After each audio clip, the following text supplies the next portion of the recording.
आप सबको जय यीशु, प्रेज द लॉर्ड। हम कितने बार योगन अध्याय 6 पढ़े होंगे? मैं बहुत बार पढ़ा हूं उसको। हम विशेष रूप से प्रभु यीशु के अंतिम भोज या पवित्र यूकरिस्त की स्थापना के साथ ही हम जोड़कर देखते हैं। और पास्का भोज के रूप में, यानी पुराने विधान में पास्का भोज का वर्णन है, हम उसके रूप में भी उसको देखते हैं। लेकिन हम ये बात वास्तव में देख नहीं पाते हैं, समझ नहीं पाते हैं। जिस संदर्भ में प्रभु यीशु उसकी शिक्षा जो दिए हैं वो है मन्ना। पुराने विधान में हम मन्ना के बारे में बहुत बार हम पढ़ते हैं। असली में उसका संदर्भ पूर्ण रूप से मन्ना है। तो योहन अध्याय 6 जो जिसके बारे में हम कैथलिक एक अलग एक व्याख्या करते हैं, गैर कैथलिक एक अलग व्याख्या करते हैं।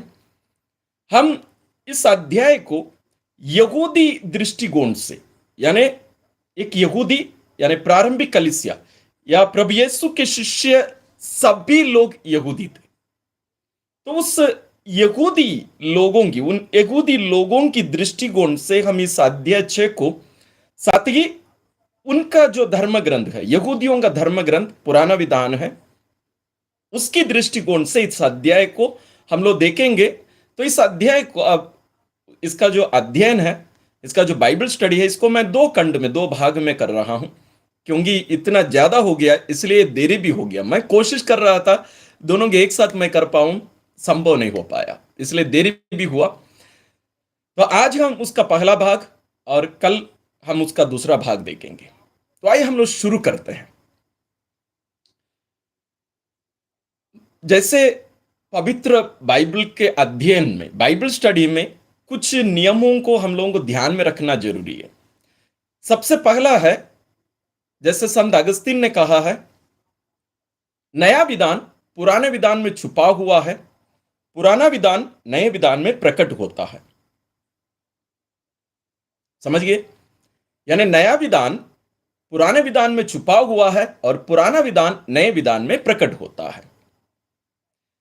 तो हमें बैकवर्ड जाना है, यानी प्रभु यीशु के साथ क्या हुआ, प्रभु यीशु की शिक्षा का मतलब क्या होता है, उसको समझने के लिए उसका कॉन्टेक्स्ट, जहां उन घटनाओं का वर्णन है, उसको उसके साथ इसका मतलब हमें पीछे देखना पड़ेगा, पुराने विधान में जाना पड़ेगा। जैसे मैं आपको एक उदाहरण देता हूं।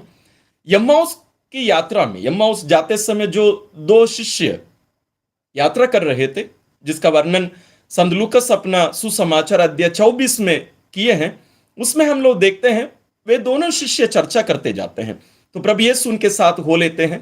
प्रभु यीशु अपने संपूर्ण जीवन, विशेष रूप से उनके दुखभोग और मृत्यु और पुनरुत्थान के बारे में, पुराने विधान में इसके बारे में क्या कहा गया है ना, उसके दृष्टिकोण से अपने जीवन को, विशेष रूप से अपने दुखभोग, मृत्यु और पुनरुत्थान की घटनाओं का उसकी व्याख्या करते हैं, उनको उसको समझाते हैं। आप इसको जरूर समझ रहे हैं। तो उसी रीति से हमें योगन अध्याय 6 को देखना है। तो इसका जो कॉन्टेक्स्ट है, संदर्भ, ये सबसे महत्वपूर्ण है। तो ये दूसरी बात है, हमें कॉन्टेक्स्ट को देखना है। यदि आप कोई बाइबल अध्ययन के जो विशेषज्ञ होते हैं, जो डॉक्टरेट सब किए हैं, पीएचडी सब पवित्र बाइबल में, उनसे आप पूछेंगे कि पवित्र बाइबल का सही अध्ययन हम कैसे करें, तो वे कहेंगे कॉन्टेक्स्ट। कोई भी घटना को, कोई भी बात को आप कॉन्टेक्स्ट के बाहर ले जाके उसकी व्याख्या मत करना। ये आधार है। इस आधार को हम गिरा देते हैं तो हमारी सारी व्याख्याएं खत्म हो जाती है। तो आइए हम लोग शुरू करते हैं, छोटी प्रार्थना के साथ शुरू करते हैं। पिता और पुत्र और पवित्र आत्मा के नाम पर, आमीन। हे परम पावन दयालु पिता, हम तुझे धन्यवाद देते हैं तेरे पुत्र के लिए और पवित्र आत्मा के लिए, जिनके द्वारा तो हमें इस जीवन यात्रा में हमें स्वर्ग की रोटी देकर हमें अपने साथ एक जोड़कर हमें रखा है, और स्वर्ग का पूर्वाभास इस धरती पर ही हमें विशेष रूप से पवित्र यूक्रिस्त के द्वारा हमें देता है। हम आज प्यारे पिता उसी स्वर्ग की रोटी के बारे में, उस दूसरे मन्ना के बारे में, नए मन्ना के बारे में हम अध्ययन करने वाले हैं।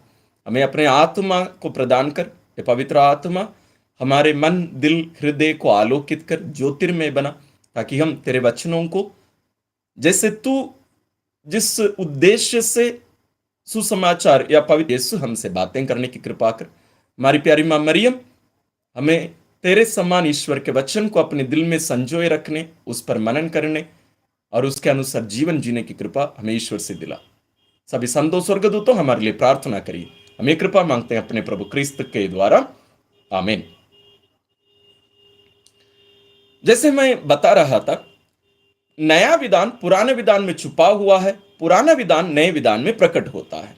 तो हमें क्या करना पड़ेगा? हमें बैकवर्ड जाना पड़ेगा। प्रभु यीशु भी वही किए।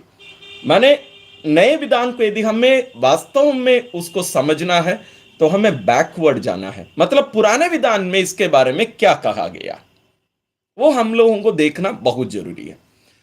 हम इसको टाइपोलॉजी भी बोलते हैं। टाइप, एक टाइप है ना इंग्लिश में, हिंदी में उसका शब्द, सही शब्द नहीं मिलेगा आपको। इसको टाइपोलॉजी या टाइप बोलते हैं।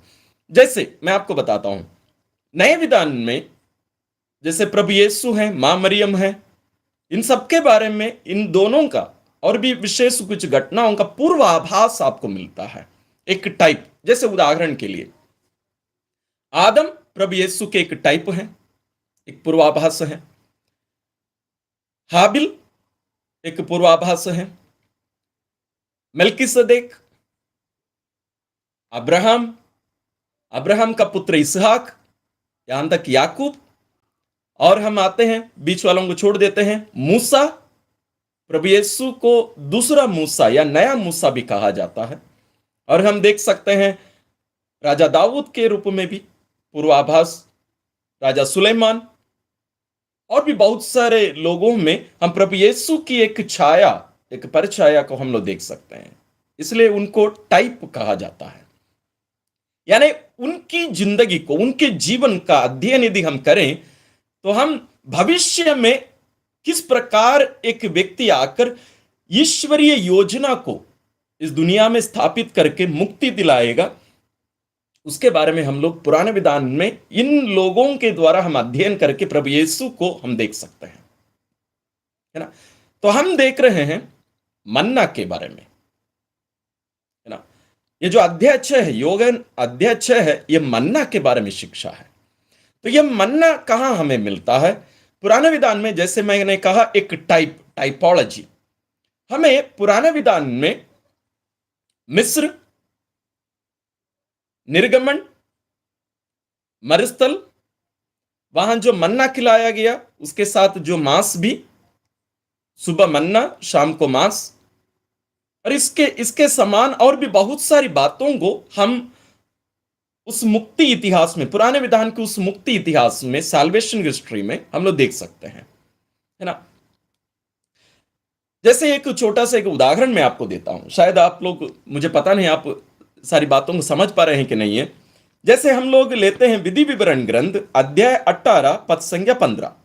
यहां मूसा क्या कहते हैं, देखिए, वे कहते हैं, तुम्हारा प्रभु ईश्वर तुम्हारे बीच तुम्हारे ही भाइयों में से तुम्हारे लिए मुझ जैसा एक नबी उत्पन्न करेगा। मुझ जैसा एक नबी उत्पन्न करेगा, तुम लोग उसकी बात सुनोगे, है ना। एक पूर्वाभास, एक टाइप है ना। और उसके साथ हम लोग देखते हैं प्रतिज्ञा देश कानान, है ना। तो पुराने विधान में हम लोग देख रहे हैं मिस्र, गुलामी, है ना। तो वो नए विधान में ये गुलामी कहां पर है? ये धरती, शैतान का राज्य जो यहां चल रहा था धरती पर ना, गुलामी, पाप के गुलाम में, मृत्यु के गुलाम में मनुष्य बसा, फंस गया था, है ना। दूसरी बात, मूसा के द्वारा ईश्वर इस्राएलियों को मिस्र से निकाल कर ले आए। यहां नए मुक्ति में या नए निर्गमन में हम देखते हैं, नए मूसा प्रभु यीशु को पिता ईश्वर भेज देते हैं। और प्रभु यीशु आते हैं, हमें पाप से छुड़ाते हैं। जैसे पुराने विधान में हम देखते हैं, मूसा इस्राएलियों को मिस्र की दासता से छुड़ाकर बाहर ले आते हैं। ठीक है।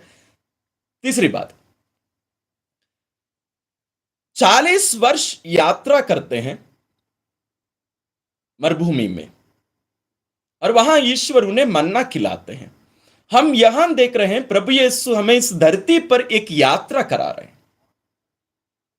हमें जीवन काल में हम इधर यात्रा करके, जैसे पुराने विधान में निर्गमन ग्रंथ में हम लोग देखते हैं, वे यात्रा कर किए 40 वर्ष कहां की ओर जा रहे थे? प्रतिज्ञा देश, कानान देश। और प्रभु यीशु भी हमें प्रतिज्ञा देश, वो अस्थाई प्रतिज्ञा देश था, एक हम कह सकते हैं एक टाइप है वो, जैसे मैं कह रहा था आप लोगों को, टाइपोलॉजी, एक पूर्वाभास। लेकिन नए विधान में हम लोग देखते हैं प्रभु यीशु हमें प्रतिज्ञा देश, आनंद प्रतिज्ञा देश, वह है स्वर्ग, स्वर्ग की ओर हमें ले जा रहे हैं। बात समझ रहे हैं ना? तो हम लोग ऐसे तुलना करके एकदम देख सकते हैं। यदि आप लोग वास्तव में इन बातों को समझना चाहते हैं ना, तो आप लोग लिख के रखिए, क्योंकि मैं भी लिख के रख के सब रखा हूं, है ना? क्योंकि ये हवा हवा में नहीं बताया जा सकता। बहुत सारी बातें नहीं तो मैं छोड़ दूंगा, है ना, छूट जाएगी बहुत सारी बातें, इसलिए मैं लिख के रखा हूं।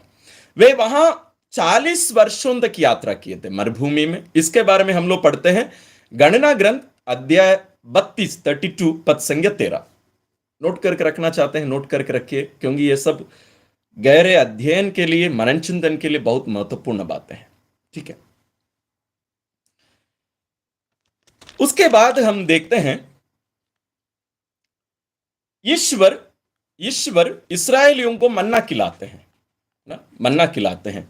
यहां हम नए विधान में देखते हैं प्रभु यीशु आकर लोगों को नया मन्ना, यानी अपने स्वयं के शरीर और रक्त को भोजन के रूप में देने के बारे में वे बात करते हैं। तो आइए हम उसमें थोड़ा सा गहराई से मनन करते हैं।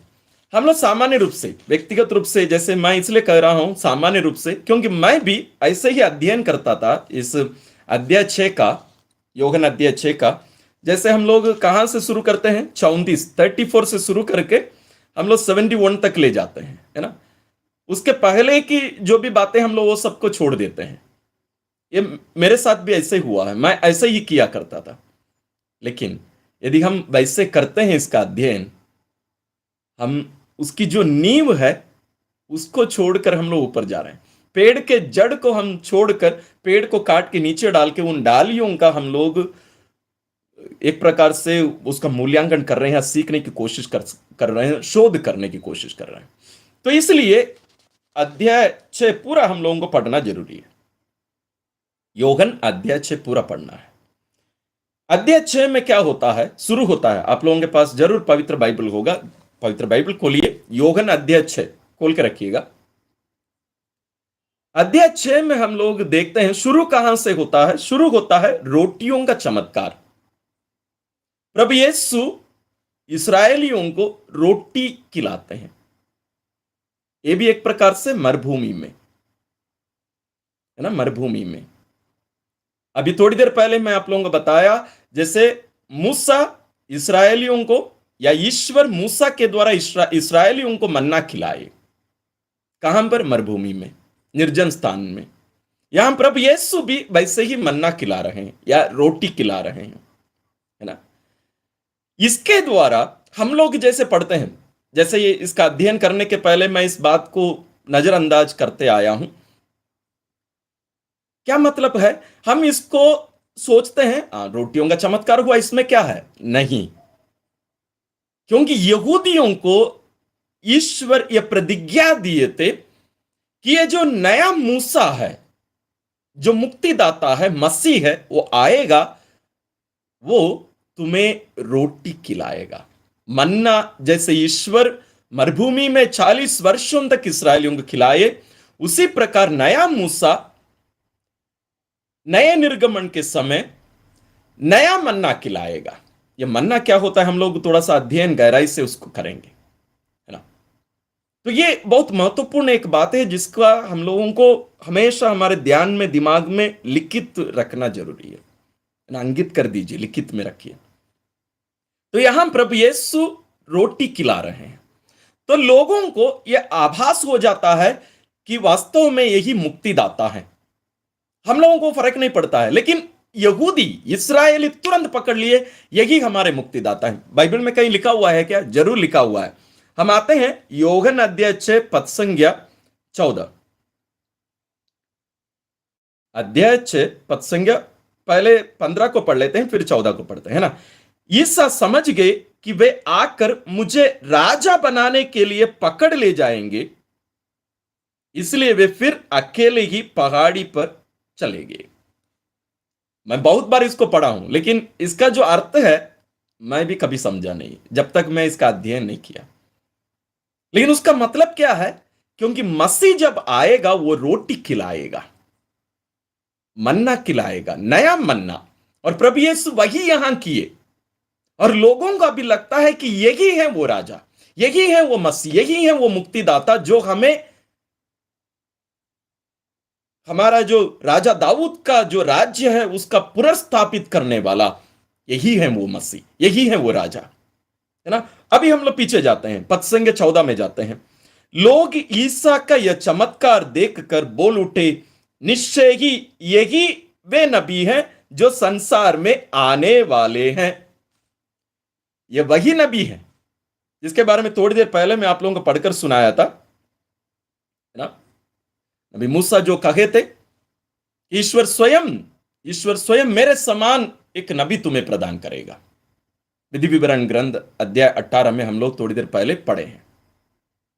तो उसी को यहां इसराइली सब जान देते, यहूदी सब जान देते इन सारी बातों को, इसलिए उन लोग इंतजार कर रहे थे।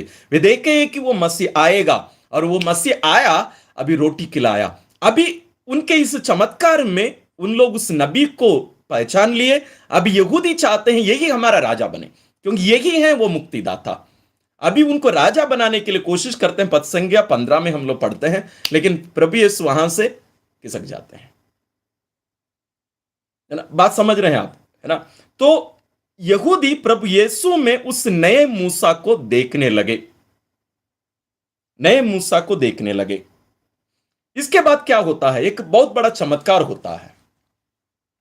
ईसा समुद्र पर चलते हैं। हम लोग निर्गमन ग्रंथ में जाते हैं। निर्गमन ग्रंथ में यदि हम जाएं, वहां क्या हुआ था? जब इस्राएली मिस्र छोड़कर बाहर निकले, एक समुद्र सामने दिखाई दिया। तो ईश्वर मूसा के द्वारा क्या किए? लाल समुद्र को दो भाग में बांट दिए, दो भागों में बांट दिए, और वे सूखे पांव लाल समुद्र पार किए, है ना। ये सब हम लोग जानते हैं। यहां क्या होता है? यहां भी वैसे ही चमत्कार होता है। कौन सा चमत्कार है? प्रभु यीशु स्वयं समुद्र पर चलते हुए आते हैं। वहां लोग, समुद्र दो खंड में बट गया, सूखे पांव वे समुद्र में चलते गए, है ना। पानी दो भागों में बट गया, हम जानते हैं। लेकिन यहां जो चमत्कार है, यहां पानी बट नहीं रहा है, दो खंड में बांटा नहीं जा रहा है, लेकिन ईश्वर यानी प्रभु यीशु उसके ऊपर चल रहे हैं। इसका मतलब क्या होता है आपको पता है? इसका मतलब है कि ये वो ईश्वर है जो सृष्टि पर अधिकार रखता है। ईश्वर सृष्टि पर अधिकार रखता है, ये सृष्टि से भी बड़े हैं, ये ईश्वर है। तो प्रभु यीशु अपना ईश्वर होने का, अपने स्वर्ग से उतर कर आने का, मैं एक साधारण मनुष्य नहीं हूं। तुम जिस रीति से सोच रहे थे कि राजा दाऊद का पुत्र मसीह बनकर आएगा, लेकिन वो साधारण मनुष्य का रूप में होगा, ये उन लोगों के दिमाग में था। लेकिन प्रभु यीशु अपनी वास्तविकता को यहां प्रकट कर रहे हैं। ये कैसे हमें पता चलेगा? आगे हम लोग जब जाएंगे, इसका अध्ययन करेंगे, हमें उसके बारे में पता चलेगा। हम लोग आते हैं पद संख्या 28, है ना। पद संख्या 28 में आते हैं। उसके पहले मैं एक संदर्भ आपको दे देता हूं, है ना। पद संख्या 22 में हम आते हैं, कफरनहूम में स्वर्ग की रोटी की प्रतिज्ञा। कफरनहूम, और वहां भी कहां? देखिएगा, उसका संदर्भ मैं बता रहा हूं आपको। पद संख्या 22 देखिए, जो लोग समुद्र के उस पार रह गए थे, उन्होंने देखा कि वहां केवल एक ही नाव थी और यीशु अपने शिष्यों के साथ उस नाव पर सवार नहीं हुए थे। उनके शिष्य अकेले ही चले गए थे। दूसरे दिन तिबरियस से कुछ नावें उस स्थान के समीप आ गईं जहां ईसा की धन्यवाद की प्रार्थना के बाद लोगों ने रोटी खाई थी। जब उन्होंने देखा कि वहां ना तो ईसा है और ना उनके शिष्य ही, तो वे नावों पर सवार हुए और ईसा की खोज में कफरनहूम चले गए। तो सब कोई कफरनहूम पहुंच जाते हैं। कफरनहूम में क्या होता है देखिए, उन्होंने समुद्र पार किया और ईसा को वहां पाकर उनसे कहा, गुरुवर आप यहां कब आए? है ना, उनसे पूछते हैं आप यहां कब आए। वहां बात बहुत महत्वपूर्ण होती है ना। और ये कहां हो रहा है? कफरनहूम के सभागृह में। वहां बताया नहीं गया है कि यह कहां हो रहा है। आप आएंगे पद संख्या 59 में देखेंगे, ईसा ने कफरनहूम के सभागृह में शिक्षा देते समय यह सब कहा। आप संदर्भ को समझिएगा, यह कोई छोटी बात नहीं है। सभागृह जहां केवल यहूदी होते हैं, जहां वचन का अध्ययन होता है, वहां प्रार्थना नहीं होती है, अध्ययन किया जाता है, वचन की घोषणा होती है और उसका अध्ययन होता है। वहां प्रभु यीशु कफरनहूम में यहूदियों को यह शिक्षा दे रहे हैं, है ना। इस संदर्भ को आप समझिएगा समझिएगा, है ना। अब वहां क्या होता है, बीच की बातों को मैं थोड़ा सा छोड़ दे रहा हूं, हम लोग वापस आएंगे, है ना। पद संख्या 30 में आइएगा। पद संख्या 30 में लोगों ने उनसे कहा, आप हमें कौन सा चमत्कार दिखा सकते हैं जिसे देखकर हम आप में विश्वास करें? आप क्या कर सकते हैं? ये क्यों उन लोग पूछे? बोले ये हम लोग थोड़ी देर पहले ही देख चुके हैं, अध्याय 6 में ही पद संख्या 14 और 15 में लोग कहे यही वह नबी हैं जो आने वाले थे, यही वो मसीह हैं। इसलिए वे चाह रहे थे कि प्रभु यीशु को हम राजा बना देंगे, क्योंकि वही मुक्तिदाता है, वही मसीह है। लेकिन प्रभु यीशु उनके बीच में से खिसक चले गए। अभी कफरनहूम में आकर प्रभु यीशु से मिलते हैं। प्रभु यीशु उनके सभागृह में शिक्षा दे रहे हैं। अभी उन लोग क्यों चिन्ह मांग रहे हैं? क्यों? क्योंकि उसका यहां पीछे कुछ कारण है।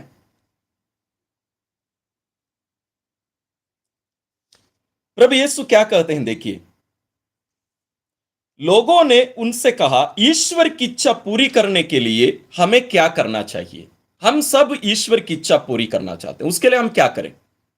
ईसा ने उत्तर दिया, ईश्वर की इच्छा यह है, ईश्वर की इच्छा यह है, उसने जिसे भेजा है उसमें विश्वास करो। ईश्वर ने जिसे भेजा है उसमें विश्वास करो। इसलिए यहूदी चिन्ह मांगते हैं।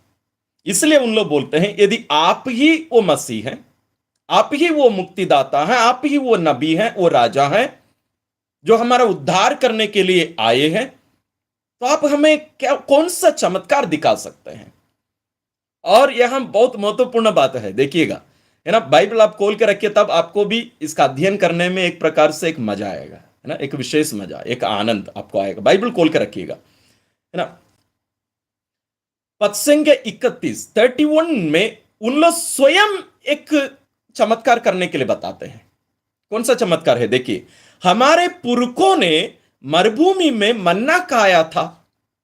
हमारे पुरखों ने मरुभूमि में मन्ना खाया था, जैसे कि लिखा है, उसने खाने के लिए उन्हें स्वर्ग से रोटी दी।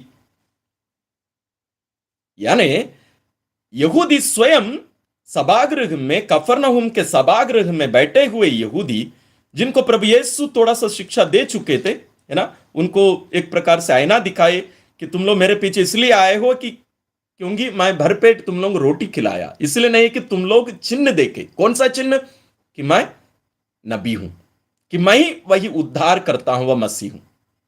इसलिए दोनों के बीच में यह टक्कर हो रहा है ना, वाद विवाद एक प्रकार से हो रहा है, एक प्रकार से चुनौती दे रहे हैं एक दूसरे का, है ना। तो इसलिए उन लोग स्वयं प्रभु यीशु से कह रहे हैं, आप हमें कौन सा चिन्ह दिखा सकते हैं? आप बताइए। कौन सा चिन्ह दिखा सकते हैं? क्योंकि इसके पहले जो पहला मूसा आए थे वे क्या करके दिखाए? उन्होंने मरुभूमि में मन्ना खिलाया। मरुभूमि में मन्ना खिलाया। कौन? मूसा। यहूदी कहते हैं, लेकिन प्रभु यीशु क्या जवाब देते हैं? देखिए पद संज्ञा 32। ईसा ने उत्तर दिया, मैं तुम लोगों से यह कहता हूं, मूसा ने तुम्हें जो दिया था वह स्वर्ग की रोटी नहीं थी। मेरा पिता तुम्हें स्वर्ग की सच्ची रोटी देता है। ईश्वर की रोटी तो वह है जो स्वर्ग से उतरकर संसार को जीवन प्रदान करती है।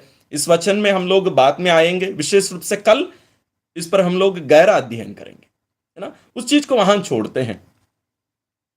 तो ये एक पूर्वाभास हम लोगों को यहां देखने को मिल रहा है कि इस्राएली स्वयं प्रभु यीशु के सामने एक चुनौती रख रहे हैं। यदि आप मसीह हैं, आप ही वह नबी हैं जिसके लिए हम लोग इंतजार कर रहे थे, हमारे मुक्तिदाता, तो हमें यह चमत्कार दिखाइए।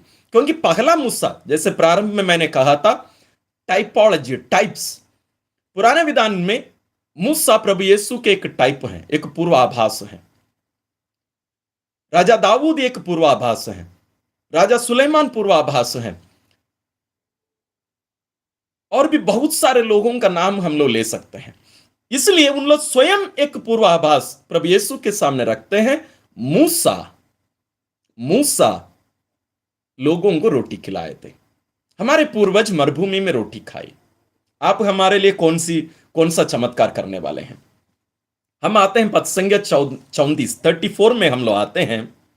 प्रभु कहते हैं, लोगों ने ईसा से कहा, प्रभु आप हमें सदा वही रोटी दिया करें। प्रभु सदा हमें वही रोटी दिया करें। क्योंकि प्रभु यीशु ने क्या कहा था? पद संज्ञा 33 में, 33 में, ईश्वर की रोटी तो वह है जो स्वर्ग से उतरकर संसार को जीवन प्रदान करती है। ये केवल भूख नहीं मिटाती है, ये केवल भूख नहीं मिटाती है, बल्कि ये जीवन देने वाली रोटी है। और आगे की जो बातें हैं इसको हम लोग कल हम इसका अध्ययन करेंगे। अब हम लोग वापस जाते हैं कहां पर? पुराने विधान में हम लोग देखेंगे जो मन्ना की बात हो रही है, बार बार मन्ना कर रहे हैं। जैसे मैंने कहा, इसके बारे में यहूदी क्या सोचते थे, मन्ना क्या होता है, और इस मन्ना के बारे में, पुराना मन्ना जो मरुभूमि में उनके पूर्वजों ने खाया, और जो नए मन्ना जिसकी प्रतीक्षा वे कर रहे थे। अभी प्रभु यीशु को जो चुनौती दी है यहूदी, जैसे हमारे पूर्वज रोटी खाए, है ना, मन्ना खाए, आप क्या चमत्कार करने वाले हैं? क्योंकि आने वाला मसीह नया मन्ना हमें खिलाता। इसलिए प्रभु यीशु कहते हैं, मैं तुम्हें जो रोटी दूंगा, है ना, मेरे पिता सच्ची रोटी तुम्हें प्रदान करता है और वो जीवन प्रदान करती है। इसलिए लोग कहे कि सदा वो रोटी हमें दिया करें। लेकिन हम लोग देखते हैं इस्राएली 40 वर्ष ही मरुभूमि में वो रोटी खाए, है ना, मन्ना खाए। लेकिन अब यहां इस्राएली कह रहे हैं प्रभु यीशु से, हमें सदा, हमेशा, 40 वर्ष नहीं, 50 वर्ष नहीं, सदा, यानी इस धरती पर जब तक हम जीवित रहेंगे हमें वही रोटी खिलाया करें, वही रोटी दिया करें, है ना। अब हम लोग थोड़ा सा पीछे जाते हैं। उसके पहले एक वचन मैं आपको पढ़ के सुनाना चाहता हूं। वो वचन कौन सा है? योहन का पवित्र सुसमाचार, इसी में ही अध्याय 6 पद संज्ञा 27 में हम लोग पढ़ते हैं। मैं प्रोटेस्टेंट बाइबल से पढ़ रहा हूं ना, हमारा कैथोलिक वर्शन में, ट्रांसलेशन में थोड़ा सा शब्द, जो सही शब्द होना चाहिए था, शब्द थोड़ा सा गलत है ना, इसलिए प्रोटेस्टेंट बाइबल से मैं पढ़ रहा हूं। नाशवान भोजन के लिए परिश्रम ना करो, परंतु उस भोजन के लिए जो अनंत जीवन तक ठहरता है, जिसे मनुष्य का पुत्र तुम्हें देगा, क्योंकि पिता अर्थात परमेश्वर ने उसी पर छाप लगाई है, मुहर लगाए हैं। ये छाप, ये मुहर क्या होता है और कहां पर ये होता था? कहां पर ये छाप होता था? माथे पर। इसके बारे में हम पुराने विधान में कहां पढ़ते हैं? हम लोग पढ़ते हैं निर्गमन ग्रंथ अध्याय 28, निर्गमन ग्रंथ अध्याय 28, 28।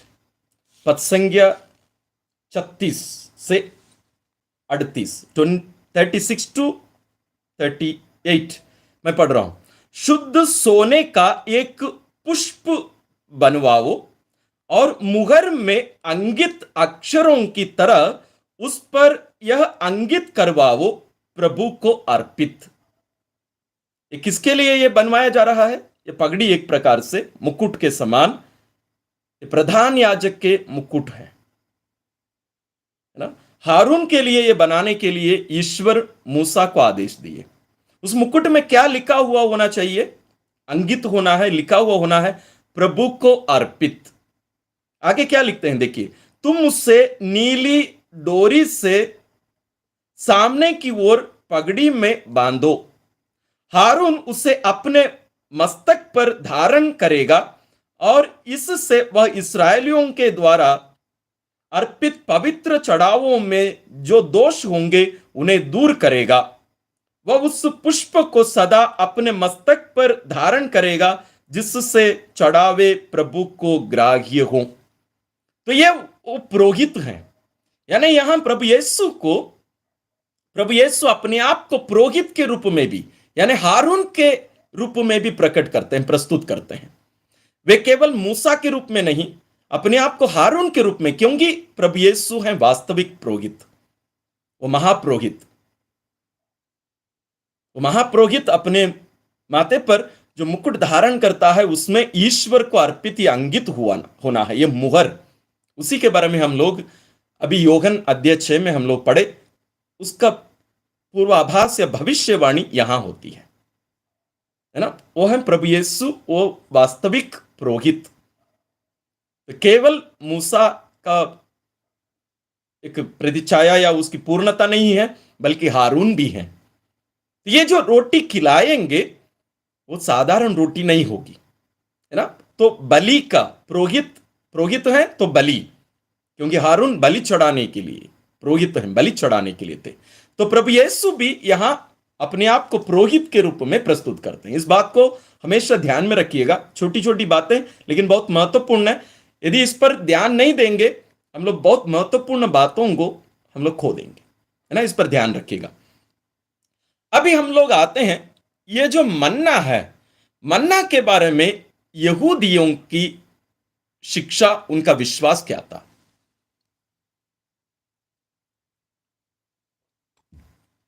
मन्ना हम लोग क्या सोचते हैं, हम लोग जैसे बाइबल में पढ़ते हैं, हम लोग उस पर ज्यादा मनन नहीं करते हैं, लेकिन इस्राएली उस पर बहुत मनन करते थे। क्यों? क्योंकि नया मूसा जो आने वाले हैं वो नए मन्ना खिलाने वाले हैं, तो उसके क्या क्या गुण होने चाहिए, है ना। सच्चे मन्ना के क्या क्या गुण हैं, हम लोग इसको निर्गमन ग्रंथ अध्याय 16 में पढ़ते हैं। पूरे अध्याय वही है ना। अध्याय 16 पूरा अध्याय मन्ना के बारे में है। उसको पूरा पूरा हम लोग पढ़ सकते हैं। मैं बीच बीच में से पढ़ के आपको सुना रहा हूं, आप लोग पूरा बात में पढ़ लीजिएगा। अध्याय 16, निर्गमन ग्रंथ अध्याय 16 पद संख्या 4 और 5। प्रभु ने मूसा से कहा, मैं तुम लोगों के लिए आकाश से रोटी बरसाऊंगा। लोग बाहर निकलकर प्रतिदिन एक एक दिन का भोजन बटोर लिया करेंगे। मैं इस तरह उनकी परीक्षा लूंगा और देखूंगा कि वे मेरी महिमा का पालन करते हैं या नहीं। छठे दिन उन्हें दूसरे दिन की अपेक्षा दुगनी रोटी बटोर कर तैयार करनी चाहिए। मूसा और हारून ने इस्राएलियों के सारे समुदाय को संबोधित करते हुए यही कहा। उसके पहले यदि हम लोग पढ़ेंगे तो उन लोग भी चिन्ह मांगते हैं, है ना, उन लोग रोटी मांगते हैं। लेकिन इसके बारे में मैं जो पढ़ रहा था, इसके अध्ययन जो मैं कर रहा था पुस्तकों में, उन लोग वहां एक टिप्पणी इसके बारे में किए। वे कहे इस्राएली वहां से मिस्र से निकले, क्या क्या अपने साथ लेके आए थे? बहुत कुछ लेके आए थे। आटा भी रहा होगा, जानवर, पक्षी, बहुत कुछ उन लोग लेके आए। लेकिन क्यों उनको नहीं मारे? उन लोग क्यों नहीं मारे? क्योंकि मिस्र में जानवरों की पूजा किया करते थे। यह हमें कैसे पता चलेगा? कुछ दिन बाद हम लोग देखेंगे कुछ ही दिन बाद हम लोग देखेंगे जब मूसा ईश्वर के पास 40 दिन और 40 रात रहकर ईश्वर की उन 10 आज्ञाओं को लेकर आने के लिए वहां 40 दिन 40 रात रहते हैं, उन लोग क्या करते हैं? यहां एक बछड़े की मूर्ति बनवाकर उसको ईश्वर का स्थान में रखकर उसकी आराधना करते हैं। इसलिए उन लोग यहां मरुभूमि में उन जानवरों को मारकर खाने से इनकार कर देते हैं। हम लोग इसको मारना नहीं है, वो एक टिप्पणी, क्योंकि मैं इसलिए कर रहा हूं क्योंकि उन लोग वो जो पिछले जो जीवन है उसको, उस पाप में, उस दासता के जीवन को छोड़कर नहीं आना चाह रहे थे, है ना। इसलिए ईश्वर कहते हैं मैं उनकी परीक्षा लूंगा। अभी ईश्वर उनसे कह रहे हैं मैं रोटी खिलाऊंगा, हर दिन सुबह गिरेगा, तुम लोग एक दिन के लिए प्रतिदिन प्रतिदिन ये मिलेगा, है ना। अब हम लोग जाते हैं पद संज्ञा 11 से 15 में। प्रभु ने मूसा से कहा, मैं इस्राएलियों का भुनभुनाना सुन चुका हूं, तुम उनसे यह कहना शाम को तुम लोग मांस खा सकोगे और सुबह इच्छा भर रोटी। तो केवल रोटी नहीं, उसके साथ मांस, लेकिन दोनों अलग अलग। सुबह रोटी खाओगे, शाम को मांस खाओगे, तब तुम जान जाओगे कि मैं प्रभु तुम लोगों का ईश्वर हूं, मैं तुम लोगों का ईश्वर हूं। उसी शाम को बटेरों का झुंड उड़ता हुआ आया और छावनी पर बैठ गया, और सुबह छावनी के चारों और कुहरा छाया रहा। कुहरा दूर हो जाने पर मरुभूमि की जमीन पर पाले की तरह एक पतली दानेदार तह दिखाई पड़ी। इस्राएली यह देखकर आपस में कहने लगे, मानहू मानहू, अर्थात यह क्या है, यह क्या है, क्योंकि उन्हें मालूम नहीं था कि यह क्या था। मूसा ने उनसे कहा, यह, ध्यान दीजिएगा, यह वह रोटी है जिसे प्रभु तुम लोगों को खाने के लिए देता है। प्रभु तुम्हें खाने के लिए, मूसा खाने के लिए दिए क्या? नहीं, ईश्वर खाने के लिए दिए। यह है वो मन्ना, मनहू। ये क्या है मनहू? उनको पता नहीं कि ये क्या है, लेकिन इस्राएली बाद में क्या कहते हैं? तो ये पहला है। मैं 4 गुणों का आपके सामने रख रहा हूं। इस्राएली मन्ना के बारे में क्या सोचते थे, उनका विश्वास क्या था, वो 4 बातें मैं आपके सामने रख रहा हूं। पहला है ये, ईश्वर प्रत्यक्ष रूप से, डायरेक्टली, प्रत्यक्ष रूप से रोटी खिलाते हैं, यानी मन्ना खिलाते हैं। ये ईश्वर की दी हुई रोटी है, ये ईश्वर की रोटी है। ईश्वर स्वयं प्रत्यक्ष रूप से, डायरेक्टली ये रोटी खिलाते हैं, है ना। ये पहला है। ये हम लोग कहां पाते हैं? इस्राएली इसके बारे में गाना गाते हैं। गाना कहां मिलता है? स्तोत्र ग्रंथ, स्तोत्र ग्रंथ 78 पद संज्ञा 23 से 25। वो क्या कहता है?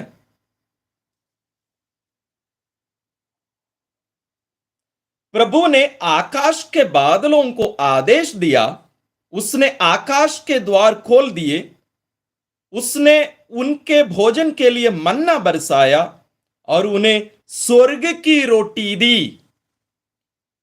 ये स्वर्ग की रोटी है, उन्हें स्वर्ग की रोटी दी।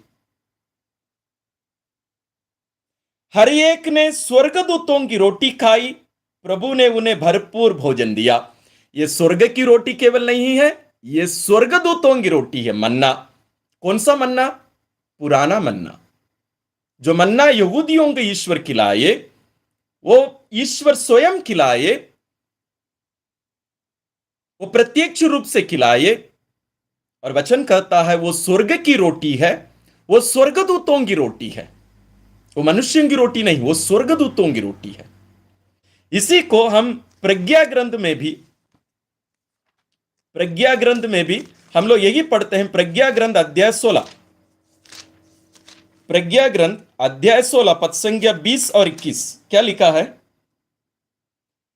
इसके विपरीत तूने अपनी प्रजा को स्वर्गदूतों का भोजन खिलाया, तूने स्वर्गदूतों का भोजन अपनी प्रजा को खिलाया। बिना परिश्रम किए उन्हें तेरी ओर से पक्की पकाई रोटी मिली, जिसमें हर प्रकार की मिठास थी और जो सबको रुचिकर लगी। तो ये मिठास भी लगती थी रोटी, है ना, स्वादिष्ट रोटी थी, है ना। तेरा दिया हुआ पदार्थ तेरी प्रजा के प्रति तेरा वात्सल्य प्रकट करता था, फिर भी वह खाने वाले की इच्छा के अनुसार अपने को हर एक की रुचि के अनुकूल बनाता था। तो उसकी जो विशेषता है आप ध्यान दीजिएगा, है ना, उसकी जो विशेषता है उसका ध्यान दीजिएगा, वे कितना महत्वपूर्ण है ना। तो ये प्रज्ञा ग्रंथ अध्याय 16 पद संख्या 20 और 21। अब हम लोग दूसरे गुण में जाते हैं। ये पहला गुण था। पहला गुण क्या है? ईश्वर स्वयं ये रोटी खिलाते हैं। ईश्वर प्रत्यक्ष रूप से डायरेक्टली ये रोटी खिलाते हैं, ठीक है। दूसरा में हम लोग जाते हैं। यहां एक चमत्कार नहीं, दो चमत्कार एक साथ हुए। थोड़ी देर पहले हम लोग पढ़ चुके हैं, फिर भी मैं उसको दोहरा रहा हूं। यहां एक चमत्कार नहीं, दो चमत्कार हुए। क्या क्या चमत्कार हैं? सुबह रोटी, शाम को मांस। सुबह रोटी, शाम को मांस। उसके बारे में निर्गमन ग्रंथ अध्याय 16 में हम लोग पढ़ चुके हैं। अब हम लोग उसी को देखते हैं। स्तोत्र ग्रंथ अध्याय 78 78, स्तोत्र ग्रंथ अध्याय 78 78 में 27 में हम लोग इसके बारे में पढ़ते हैं। 27 में हम लोग पढ़ते हैं, उसने उनके लिए धूल की तरह भरपूर मांस और समुद्र के बालू की तरह असंख्य पक्षियों को बरसाया। यानी रोटियों के साथ साथ मांस भी खिलाया।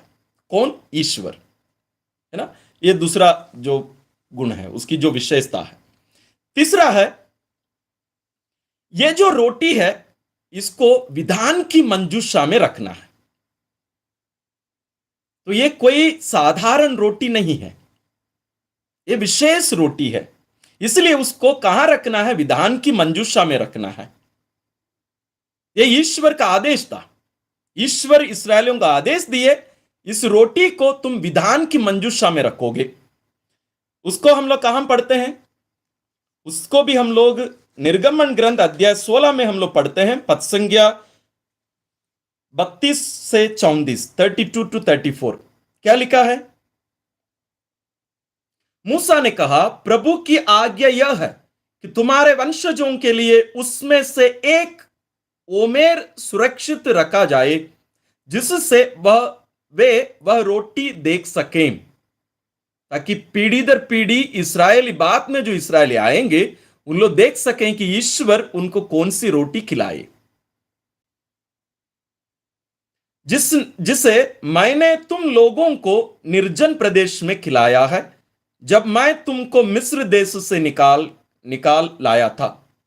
मूसा ने हारून से कहा, एक मर्तबान में ओमेर भर मन्ना लो और प्रभु के सामने रख दो, वह आने वाली पीढ़ियों के लिए सुरक्षित रहे। तो इस प्रकार हम देखते हैं विधान की मंजूषा में मन्ना रखा हुआ था। ये जो रोटी ईश्वर उन्हें खिलाए, वो रोटी विधान की मंजूषा में रखी हुई थी।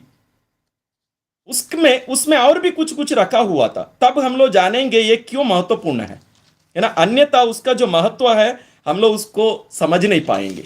इसको हम लोग नए विधान में पाते हैं। इब्रानियों के नाम पत्र अध्याय 9 पद संख्या 4 में इसके बारे में वर्णन किया गया है कि विधान की मंजूषा के अंतर्गत क्या क्या पाया जाता था, क्या क्या रखा हुआ था। क्या है? अध्याय 9, इब्रानी अध्याय 9 पद संख्या 4। वहां धूपदान की स्वर्णमय वेदी और विधान की स्वर्ण से मड़ी हुई मंजूषा थी। मंजूषा में मन्ना से भरा हुआ स्वर्णमय पात्र था, है ना, मन्ना। दूसरा, हारून की छड़ी थी जो पल्लवित हो उठी थी। एक बहुत बड़ा एक चमत्कार यहां हुआ था, है ना। आपको मालूम है उनकी जो छड़ी थी, उस छड़ी में क्या क्या चमत्कार हुए हम लोग सब जानते हैं। वही वो छड़ी है, वो पल्लवित हुई वो छड़ी, वो चमत्कारी वो छड़ी। उसके द्वारा ईश्वर चमत्कार मिस्र में भी दिखाए, इस्राएलियों के सामने भी दिखाए। और वही वो पुरोहित हारून की वो छड़ी, वो पल्लवित हुई थी, है ना। उसमें फूल आ गया था। तीसरी क्या चीज है? और विधान की पार्टियां थी। विधान की पार्टियों की विशेषता क्या है?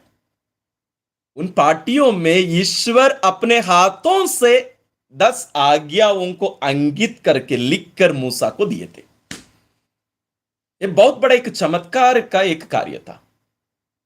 तो विधान की मंजूषा, उस मंजूषा में 3 चीजें।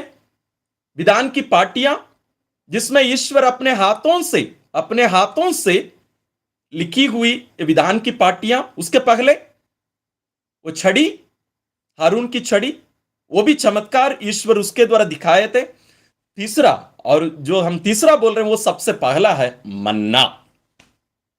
तो ये कोई साधारण रोटी नहीं थी, ये विशेष थी। और विधान की मंजूषा में रखने के लिए, पीढ़ी दर पीढ़ी इसराइली इसको देखें, उसको रखने के लिए ईश्वर मूसा को आदेश दिए, और मूसा हारून को आदेश दिया, और हारून वैसे ही किए। तो विधान की मंजूषा में ये रखी हुई थी। तो ये कोई साधारण रोटी नहीं है ना। चौथी बात, हम 3 बातों को देख लिए। पहला है ईश्वर प्रत्यक्ष रूप से रोटी खिलाए। दूसरा है 2 चमत्कार हुए, सुबह रोटी खाए, शाम को मांस खाए। तीसरा है इसको विधान की मंजूषा में रखना है। चौथा है इसका विशेष स्वाद स्वाद होता था, टेस्ट। क्या टेस्ट होता था? देखिए, ये सब मैंने कहा ना, अध्ययन किए बिना हम लोग जब इसको करते हैं ना, इसकी जो विशेषता है हम लोग ध्यान नहीं देते। क्योंकि क्या होता है, संडे के दिन पुरोहित लोगों को क्या करना है, 10-15 मिनट से ज्यादा प्रवचन नहीं देना है फर्ज। मैं अभी मन्ना के बारे में बता के अभी 45 मिनट पार हो चुका है ना। इसलिए हम लोग ये सब सिखा नहीं पाते, और हम सिखा नहीं पा रहे हैं तो हमें सिखाना नहीं है, तो हम लोग सीखते भी नहीं है ना। उसको हम लोग पाते हैं निर्गमन ग्रंथ अध्याय 16 पद संख्या 31 16-31 में हम लोग पढ़ते हैं, इस्राएल के वंशजों ने उस रोटी का नाम मन्ना रखा। वह धनिये के बीज के समान सफेद था, और उसका स्वाद मधु के पुओन जैसा था। मधु का स्वाद किसमें? रोटी में। आप अभी मुझसे प्रश्न पूछेंगे, फादर जी ये क्यों विशेष है, क्यों विशेष है? किसी को पता है तो जल्दी फटाफट लिखिए, मधु का स्वाद की रोटी क्यों विशेष है? क्यों ईश्वर जो मन्ना खिलाए उसका स्वाद मधु की स्वाद था? मधु का स्वाद क्यों था? क्यों? क्योंकि पूर्वाभास, फोर टेस्ट। किस चीज का पूर्वाभास? उन लोग कहां जा रहे हैं? प्रतिज्ञा देश। प्रतिज्ञा देश में क्या मिलने वाला है? वहां क्या है? वो प्रतिज्ञा देश की विशेषता क्या है? दूध और मधु की नदियां वहां बहती हैं। दूध और मधु की नदियां वहां बहती हैं, इसलिए वो विशेष है, वो फोर टेस्ट। तो वो प्रतिज्ञा देश पहुंचने से पहले ही, प्रतिज्ञा देश पहुंचने से पहले ही ईश्वर उसका स्वाद इसराइलियों को दिए, कि उस प्रतिज्ञा देश में जाने के बाद वो जो मधु की नदियां बहती हैं उसका स्वाद किस प्रकार का रहेगा, उसको उस मरुभूमि में ही ईश्वर वो दे दिए। इसको नए विधान में जस्ट ऐसे सोच के देखिए, हम क्या खाते हैं? रोटी। ये कौन सी रोटी है? स्वर्ग से उतरी रोटी। और ये साधारण रोटी नहीं, ये स्वयं यीशु हैं। इसके बारे में हम लोग कल विस्तार रूप से चर्चा करेंगे। वही वो फोर टेस्ट, पूर्वाभास, पूर्व स्वाद। जैसे इसराइलियों को ईश्वर उस प्रतिज्ञा देश के स्वाद को पहले से ही चखने का वरदान दिए, उसी प्रकार हम भी प्रतिज्ञा देश स्वर्ग की ओर यात्रा कर रहे हैं। उस स्वर्ग का जो भोजन है, उसकी जो वास्तविक रोटी है स्वयं प्रभु यीशु, उनका स्वाद, यानी उनको वास्तविक रूप से हम लोग खाते पीते हैं, है ना। उसका अध्ययन हम लोग कल विस्तार रूप से करेंगे। ये रहिए 4 विशेषताएं इस रोटी की, मन्ना की 4 विशेषताएं। सबसे पहले ये ईश्वर प्रत्यक्ष रूप से डायरेक्टली ये मन्ना इसराइलियों को खिलाए। दूसरी विशेषता, ये केवल मन्ना नहीं, उसके साथ साथ मांस भी खिलाए, सुबह रोटी शाम को मांस। तीसरा, ये विधान की मंजूषा में ये मन्ना रखा हुआ था, ये रोटी रखी हुई थी। चौथा है, ये जो प्रतिज्ञा देश जाने वाले थे उसका पूर्व स्वाद, पूर्व आभास, फोर टेस्ट इस रोटी से उन्हें मिला, क्योंकि उसका जो स्वाद था वो मधु का स्वाद, हनी, मधु, मधु का स्वाद था। तो ये रहे चार विशेष बातें। लेकिन यहां बात खत्म नहीं हो रही है। थोड़ा सा पानी पी लेता हूं ना। यहां बात खत्म नहीं होती है, यहां भी हम लोग केवल शुरू किए हैं। अभी मेरे पास कितना पेज है पता है? 1 2 3 4 और 4 पेज हैं। मैं अभी कितना पूरा किया हूं? 2 पेज पूरा किया हूं। अभी जितना मैं आपको बताया हूं इसका डबल अभी बचा हुआ है। केवल मन्ना के बारे में यहूदी क्या विश्वास करते थे, अभी बहुत रोचक बातें, बहुत इंटरेस्टिंग बातें आने वाली हैं। इसलिए अपनी कॉपी रखिएगा, जरूर लिखिए, नहीं तो मैं आपको बता रहा हूं आप बाद में पछताएंगे, नहीं रे मुझे लिखना चाहिए था, है ना। लिखते जाइएगा, बहुत महत्वपूर्ण बातें हैं। और यह मन्ना कब तक ईश्वर खिलाए, ये रोटी ईश्वर इसराइलियों को कब तक खिलाए? जब उन लोग मरुभूमि में थे। क्या उन लोग जब प्रतिज्ञा देश में प्रवेश किए, क्या यह मन्ना ईश्वर उनको खिलाए? नहीं। इसके बारे में हम लोग कहां पढ़ते हैं? योशुआ का ग्रंथ, योशुआ का ग्रंथ अध्याय 5, योशुआ अध्याय 5 10 से 12, अध्याय 5 10 से 12 में पढ़िएगा। इसराइलियों ने गिलगाल में पड़ाव डाला और वहां यरीको के मैदान में महीने के 14वें दिन शाम को पास्का पर्व मनाया। पास्का के दूसरे दिन ही उन्होंने उस देश की उपज की बेखमीर रोटियां और अनाज की भुनी हुई बालें खाई। जिस दिन उन्होंने उस देश की उपज का अन्न पहले पहल खाया, उसी दिन से मन्ना का गिरना बंद हो गया। मन्ना नहीं मिलने के कारण इस्राएली उस समय से कनान देश की उपज का अन्न खाने लगे। यानी प्रतिज्ञा देश में एक समय के लिए भी मन्ना उन्हें नहीं मिला, ईश्वर उन्हें रोटी नहीं खिलाई, लेकिन उस प्रतिज्ञा देश के जो उपज है उसी को उन लोग खाए। यानी यहां जो हम लोग खा रहे हैं, इस पृथ्वी पर जो रोटी, यानी प्रभु यीशु का जिस रीति से हम लोग खाते हैं, उस रीति से स्वर्ग में नहीं, वो पूर्णता वहां हमें मिलेगी। वो क्या है, कल हम लोग उस पर मनन करेंगे, है ना। तो इस बात को आप समझे। अभी हम लोग कुछ 3 विशेष बातों को हम लोग देखने वाले हैं, जिसके बारे में असली में हम लोग बाइबल में डायरेक्टली नहीं पाते हैं। पवित्र बाइबल में, पुराने विधान में डायरेक्टली हम लोग नहीं पाते हैं, लेकिन इस्राएल यहूदी जो विश्वास किए मन्ना के बारे में, उनके कुछ पुस्तकों से, लेखों से हम लोग इन बातों को पाते हैं। उसको मैं आपके सामने रख रहा हूं। तो 3 बातें मन्ना के बारे में जो बाइबल में हम लोग पाते नहीं हैं, लेकिन उनका जो विश्वास है, यानी ईश शास्त्र या उसकी जो क्या कहना चाहिए, उसकी जो व्याख्या करते हैं, उनकी जो प्रतीक्षा करते हैं, उसके बारे में 3 बातें। सबसे पहले वे कहते हैं, यहूदी कहते हैं, कौन? यहूदी। वे कहते हैं सृष्टि के समय से मन्ना था। उनका कहना है यह मन्ना जो ईश्वर इसराइलियों को खिलाए मरुभूमि में, वो अचानक उस समय गिरने वाली रोटी नहीं है। वो वे कहते हैं, इसराइली कहते हैं, यहूदी ये कहते हैं, ये अभी की बात केवल नहीं है, पहले से ही उनका जो विश्वास है, वे ये कहते हैं वो कब बनाई गई थी ये मन्ना? वे कहते हैं 7वें दिन, यानी 6 दिन ईश्वर सारी सृष्टि की रचना किए, 7वें दिन आराम किए, 7वें दिन 10 चीजों को ईश्वर ने बनाई, उनमें से एक है मन्ना। यह मैं नहीं कह रहा हूं, यह यहूदी शिक्षा है, उनका विश्वास है। बाइबल में डायरेक्टली हम लोग इसको पाते नहीं है, लेकिन कैथोलिक कलीसिया में जो परंपरागत शिक्षा, जैसे हम लोग व्याख्या करते हैं, अभी हम लोग जैसे कर रहे हैं, उसी प्रकार यहूदियों की भी जो परंपरा थी, जो मौखिक शिक्षा, उसके अनुसार वे ये कहते हैं ये जो मन्ना है इसकी सृष्टि ईश्वर जब इस सारे संसार की सृष्टि किए थे, 6 दिन में अन्य सारी सृष्टि की रचना कर दिए थे, सातवें दिन ईश्वर 10 चीजें बनाई ईश्वर ने, उनमें से एक थी ये रोटी, मन्ना, है ना। इस बात को ध्यान में रखिएगा। यानी ये जो रोटी खिलाई गई ये पाप को नहीं देखा, ये पाप और मृत्यु से ये रोटी बची हुई थी। क्यों?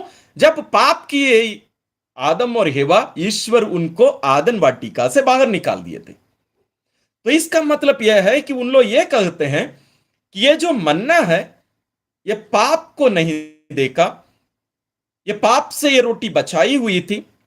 तो जब इस्राएली इस मन्ना खिलाए गए थे तो वे ईश्वर के जो आनंद, जब इस दुनिया में पाप और मृत्यु नहीं आई थी उसके पहले, जब ईश्वर आदम और हेवा के साथ जो उनका घनिष्ठ संबंध था, जो प्रेम का जो संबंध था, प्यार था, जो वास्तविकता थी, उसको इस्राएली मरुभूमि में अनुभव किए, उसका पूर्वाभास।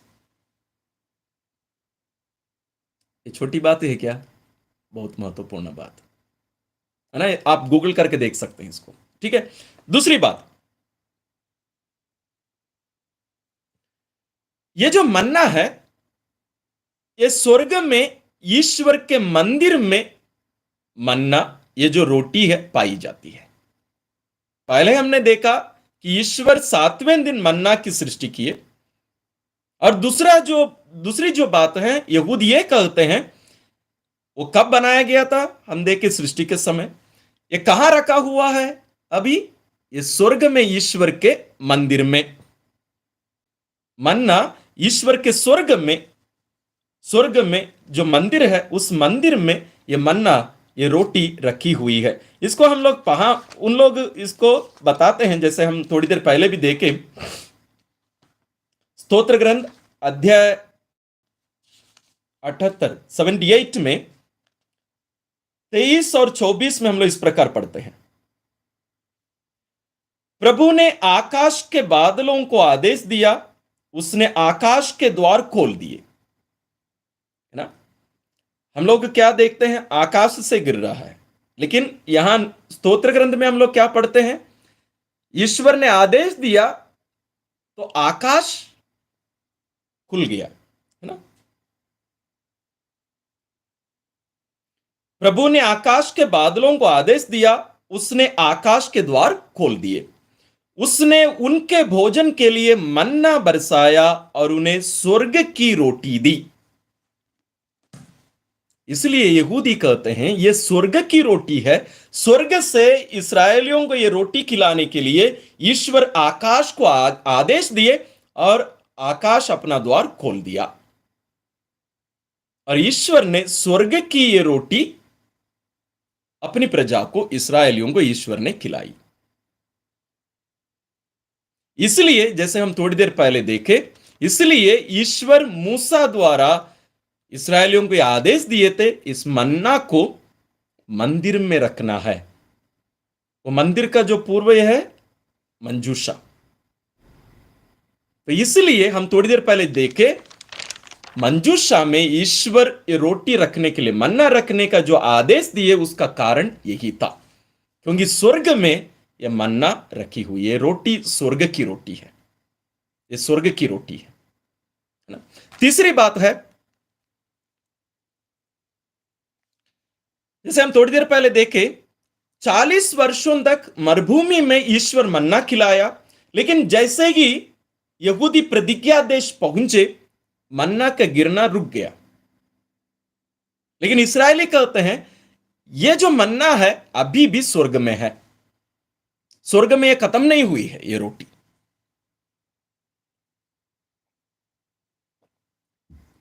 यह खत्म नहीं हुई है। उसके बारे में उन लोग क्या कहते हैं? जब नया मूसा आएगा दोबारा, जिसके बारे में हम लोग शुरू में मनन किए, नया मूसा जब आएगा वो हमें ये मन्ना खिलाएगा, लेकिन इससे विशेष मन्ना होगा। इसको मैं एक पुस्तक है, यदि आप लोग अंग्रेजी समझते हैं, इंग्लिश समझने वाले हैं, ये पुस्तक जरूर पढ़िएगा पवित्र यूकरिस्ट के बारे में, Jesus and the Jewish roots of the Eucharist. इसका ऑथर है ब्रांट पिट्री, PATRE, पिट्री, है ना। इसको आप गूगल करके, मैंने व्हाट्सएप में भी, नहीं सॉरी व्हाट्सएप नहीं, यूट्यूब में भी आप चेक कर सकते हैं। इनके जो लेख है ना, बहुत सुंदर तरीके से आपको मिलते हैं ना, बहुत गहराई से, लेकिन अंग्रेजी में है। उनके ये जो कोट करते हैं उसको मैं आप लोगों के सामने रखना चाहता हूं, क्योंकि ये बहुत महत्वपूर्ण है। ये बारूक का दूसरा ग्रंथ, जो कि पवित्र बाइबल में नहीं पाया जाता है, बारूक का दूसरा ग्रंथ, अध्याय 29 पद संख्या 3, 6 से 8। इसमें क्या कहा गया है? जो नया मूसा आएगा वो इस्राएलियों को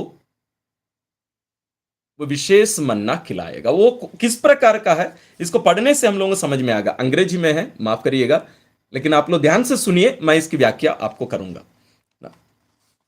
and it will happen that when all that which should come to pass in these parts is accomplished, the Messiah, है ना, the Messiah will begin to be revealed.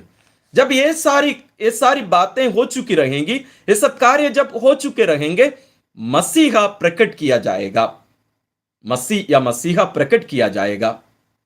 And those who are hungry will enjoy themselves and they will moreover see marvels every day.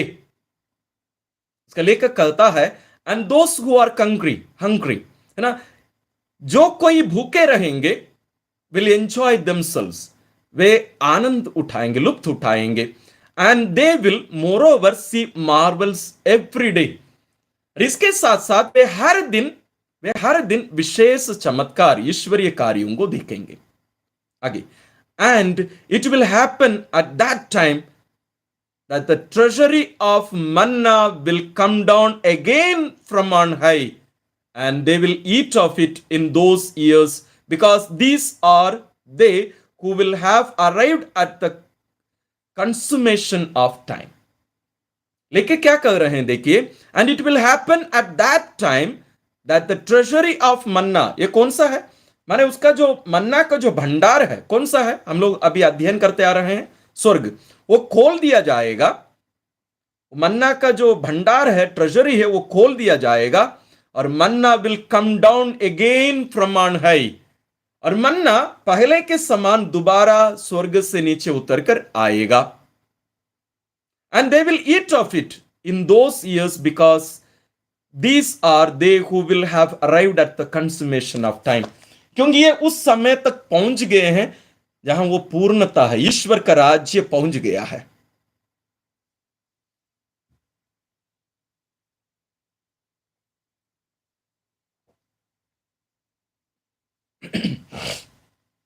Okay, यहां एक जन टिप्पणी किए हैं, manna is also angels food, then manna is created at same time when angels were created. Yes, okay, हम इसके आगे जाते हैं। तो ये जो वो पुराना मन्ना है, पुराना मन्ना कब तक खिलाया गया था? जब इस्राएली मिस्र से निकले, मरुभूमि में रहे 40 वर्ष, उन 40 वर्षों में ईश्वर मन्ना खिलाई, और जैसे वे प्रतिज्ञा देश प्रवेश किए, कानान देश, मन्ना का गिरना खत्म हो गया। उसी प्रकार ये जो नया मन्ना है, ये जो नया मूसा आने वाले हैं मसीहा, वो कब तक इसको बरसाएंगे, कब तक ये रोटी खिलाएंगे? जब तक हम इस धरती पर हैं, जब तक हम इस धरती पर हैं। वो दो समय के बीच में, कब? उनका आगमन, दूसरा मृतकों के पुनरुत्थान। इन दोनों घटनाओं के बीच के समय में ये नए मूसा जो हैं, नई इस्राएली कलीसिया के लोगों को नया मन्ना खिलाएगा। और एक बात ध्यान में रखिएगा, पुराने विधान में जो भी बात प्रकट की गई है, जो भी पूर्वाभास है, नए विधान में जो उसकी पूर्णता आती है, वो इससे श्रेष्ठ होना चाहिए। मैं दोहरा रहा हूं, जैसे मैं पहले भी बताया आपको, पुराने विधान में हम नए विधान के, जैसे प्रभु यीशु है, मां मरियम है, और कुछ घटनाओं के पूर्वाभास या टाइपोलॉजी, बिब्लिकल स्टडी में उसका जो शब्द प्रयोग किया जाता है टाइप, संत पौलुस प्रभु यीशु को, यानी आदम को प्रभु यीशु का एक टाइप बताएंगे। आप पढ़िएगा रोमियो के नाम पत्र में। तो ये जो पुराने विधान में जो टाइप्स हैं, है ना, पूर्व आभास हैं, नए विधान में उनकी जो पूर्णता आती है वो पुराने विधान से श्रेष्ठ होना चाहिए, उससे कम नहीं हो सकते। इसलिए मैं आप लोगों को यहूदी जो मन्ना के बारे में उनका जो विश्वास है, उनकी जो शिक्षा है, इसलिए मैं आपके सामने रखा, क्योंकि प्रभु यीशु इस्राएलियों को शिक्षा दे रहे थे। उन लोग जानते थे मन्ना के बारे में, और प्रभु यीशु अपनी शिक्षा में कहते हैं, मैं जो तुम्हें दूंगा, मैं जो अपना शरीर तुम्हें दूंगा, ये जो है वो उससे श्रेष्ठ है। उसको उन लोग खाए लेकिन वे मर गए। लेकिन जो रोटी मैं तुम्हें दूंगा, जो मेरा भोजन, मेरा मांस है, इसको तुम जब खाओगे तुम मरोगे नहीं, क्योंकि ये जीवन की रोटी है। Is the bread of life, ये जीवन की रोटी, इसको खाने से कोई मरेगा नहीं। लेकिन ये कब तक ये देगा? उनके आगमन, यानी नए मूसा के आगमन से लेकर मृतकों के पुनरुत्थान तक, यानी दुनिया के अंत के, ये बीच का जो समय है, उसमें ये नए मूसा जो है, नया मन्ना, यानी अपने आप को लोगों को खिलाएगा। तो हम देख रहे हैं प्रभु यीशु ही नए मूसा हैं, प्रभु यीशु ही ये नए मूसा हैं। लेकिन क्या प्रभु यीशु ने मन्ना के बारे में कभी शिक्षा दी है? क्या कहते हैं आप? है ना, दो जगहों पर स्पष्ट रूप से प्रभु यीशु मन्ना के बारे में शिक्षा दी है। एक तो हम लोग देख रहे हैं योहन अध्याय 6, दूसरा जगह पता है आपको, एक प्रार्थना में कहे हैं, जिस प्रार्थना को हम लोग हर दिन प्रयोग करते हैं, प्रभु की विनती, ये हमारे पिता प्रार्थना, जो मत्ती अध्याय 6 और लूकस अध्याय 11 में हम लोग पाते हैं। हम लोग मत्ती अध्याय 6 ले लेते हैं। मत्ती अध्याय 6 पद संख्या 9 से 13। मत्ती अध्याय 6 पद संख्या 9 से 13। इसमें प्रभु यीशु क्या कहते हैं, देखिए मैं पढ़ के सुना रहा हूं आपको। तो इस प्रकार प्रार्थना किया करो, स्वर्ग में विराजमान हमारे पिता। कहां विराजमान है? स्वर्ग। कौन है? हमारे पिता। किसका पिता? हमारे पिता। ध्यान में रखिए, तेरा नाम पवित्र माना जाए, पहला निवेदन, तेरा नाम पवित्र माना जाए। दूसरा, तेरा राज्य आए, तेरा राज्य आए। तीसरा, तेरी इच्छा जैसे स्वर्ग में वैसे पृथ्वी पर भी पूरी हो। तेरी इच्छा, ठीक है, पूरी हो। अभी ये तीनों ईश्वर की महिमा के लिए हम लोग प्रार्थना कर रहे हैं, है ना। अभी और 4 निवेदन बचे हुए हैं, है ना, वो हमारे बारे में, अपने लिए केवल नहीं, सारी मानव जाति के लिए। वो कौन सा है? पहला, आज हमारा प्रतिदिन का आहार हमें दे। हिंदी में जो ट्रांसलेशन है उसका जो मूल शब्द है ग्रीक में, वो सब बदल दिए, है ना। यही एक समस्या है ट्रांसलेशन में। क्या लिखा गया है? आज हमारा प्रतिदिन का आहार हमें दे, एक। दूसरा, हमारे अपराध क्षमा कर, जैसे हमने भी अपने अपराधियों को क्षमा किया है। तीसरा, और हमें परीक्षा में ना डाल। चौथा, बल्कि बुराई से हमें बचा। तो इस प्रकार हम 7 निवेदनों को देखते हैं। लेकिन बीच में जो निवेदन है वो इन अन्य जो 6 निवेदन है, ऊपर 3 नीचे 3, उनको जोड़ता है। वो कौन सा निवेदन है? हम आज हमारा प्रतिदिन का आहार हमें दे। आज हमारा प्रतिदिन का आहार हमें दे। लेकिन इसकी जो व्याख्या है असली में, उसको हम लोग जब पढ़ते हैं ना, वो एकदम अलग है एक प्रकार से। उसका जो शब्द प्रयोग किया गया है उसको ग्रीक में जब हम उसको पढ़ते हैं वो है एपिओसियस, है ना, एपिओसियस मतलब सुपर नेचुरल ब्रेड। ये आहार हो गया, लेकिन वहां ब्रेड है, डेली ब्रेड। लेकिन ये डेली केवल नहीं है, वास्तव में ये अलौकिक रोटी, ये इस लौकिक रोटी नहीं है, एपिओसिस सुपर नेचुरल ब्रेड, जिसको अनुवाद में वो पूरा सब खत्म हो गया। ये सुपर नेचुरल ब्रेड या अलौकिक जो रोटी है, ये कहां पर है? अभी तक हम लोग मनन चिंतन करते आ रहे हैं ना। इसलिए ये हमारे पिता प्रार्थना में प्रभु यीशु इस बात को रखते हैं। लेकिन ये जो रोटी है, ये एपिओसिस है ना, या एपिओसियस बोल सकते हैं। स्पेलिंग यदि आप चाहेंगे, यदि कोई आप चाहते हैं, तो वो है EPIOUSIOUS,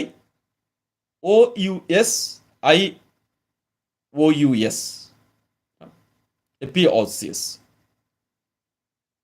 ये सुपर नेचुरल ब्रेड है, ये कोई साधारण ब्रेड नहीं है, साधारण रोटी नहीं है। ये वही प्रभु यीशु हमें प्रार्थना करने के लिए सिखाए। इसलिए मैंने कहा, ऊपर जो 3 निवेदन ईश्वर की महिमा के लिए, और नीचे 3 हमारे मुक्ति के लिए, हमारी जरूरत के लिए, और उसके बीच में जो निवेदन है हर दिन देना, और ये हमेशा देना हमें, वो अध्याय 6 में हम लोग पढ़ते हैं, है ना। ये हर दिन हमें देने के लिए हम लोग बोलते हैं।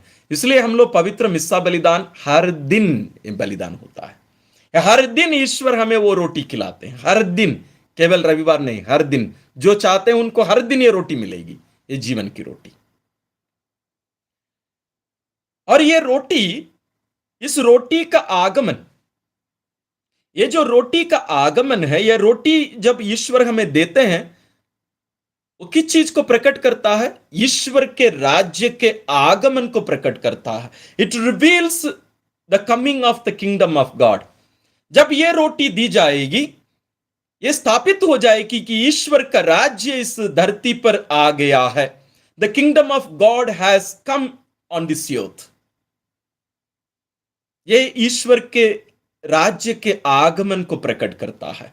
इसलिए हम लोग पहला जो 3 निवेदन ईश्वर से हम जो किए, वो इस रोटी के आने के द्वारा वो पूर्ण होता है। और इस रोटी को खाने से हम अन्य जो निवेदन हम कर रहे हैं, उसको हमें इस रोटी के द्वारा ईश्वर हमें देते हैं।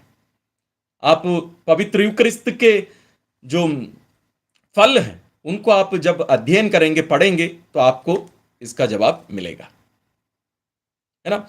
तो ये हम लोगों को कहां से ये हम लोगों को मिलता है? तो ये धरती के भोजन के लिए चिन्ह, माने ईश्वर कहते हैं तुम उसकी चिंता मत करो। हम लोग चिंता करते हैं खाने पीने के लिए, है ना। उसी को मत्ती अध्याय 6 में, जैसे हम लोग अभी अभी पढ़े, मत्ती अध्याय 6 पदसंख्या 25 से लेकर 33 तक यदि हम पढ़ें, तो हमें ईश्वर वही बताते हैं। आखिरी में वे क्या कहते हैं, देखिए, मैं आखिरी का पढ़ रहा हूं ना, 33 में,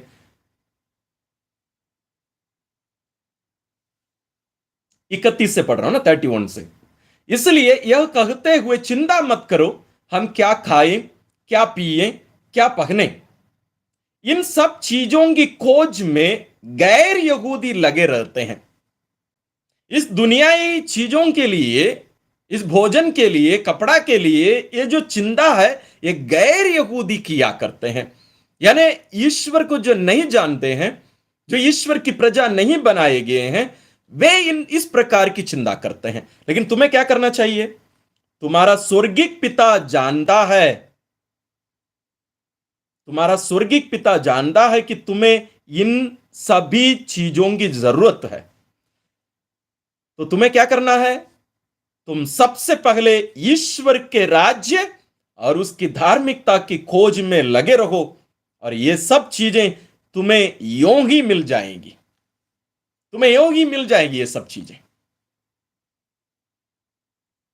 तो इस बात को हम लोगों को समझना बहुत जरूरी है। उसी प्रकार लूका अध्याय 12 में भी हम इसी को पढ़ते हैं, आप लोग पढ़ लीजिएगा। अब हम आते हैं अध्याय 6 में, है ना, जो जीवन की रोटी के बारे में हम, जैसे मैं कह रहा था, अभी हम लोग धीरे धीरे इसको समाप्त करेंगे। अध्याय 6 में हम वापस आते हैं, योहन अध्याय 6 पद संख्या 35 से लेकर 58 तक।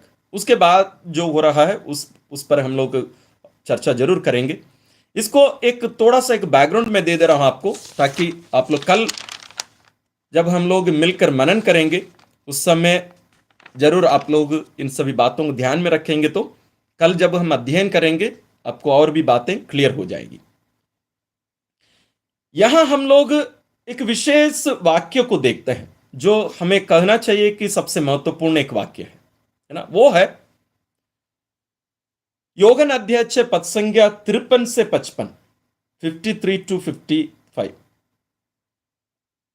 प्रभु यीशु ये कहते हैं, इसलिए ईसा ने उनसे कहा, मैं तुम लोगों से कहता हूं, यदि तुम मानव पुत्र का मांस नहीं खाओगे और उसका रक्त नहीं पीओगे तो तुम्हें जीवन प्राप्त नहीं होगा।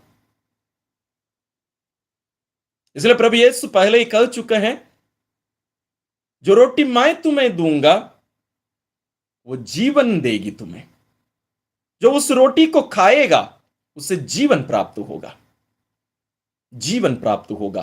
केवल यह शरीर जिंदा नहीं रहेगा, उसको जीवन, अनंत जीवन। प्रभु यीशु जब कहते हैं जीवन, वो इस लौकिक जीवन को नहीं कह रहे हैं, वो अनंत जीवन के बारे में बात करते हैं, जीवन। इसलिए वे कहेंगे अपने बारे में, मार्ग सत्य और जीवन मैं हूं। मार्ग सत्य और जीवन मैं हूं। प्रभु यीशु वो जीवन, इसलिए पवित्र यूकरिस्त वो जीवन है ना, वो जीवन। आगे क्या कहते हैं देखिए, 54, जो मेरा मांस खाता और मेरा रक्त पीता है उसे अनंत जीवन प्राप्त है और मैं उसे अंतिम दिन पुनर्जीवित कर दूंगा। इस पर हम लोग कल मनन करेंगे, है ना। अंतिम दिन पुनर्जीवित कर दूंगा, क्योंकि मेरा मांस सच्चा भोजन है और मेरा रक्त सच्चा पेय।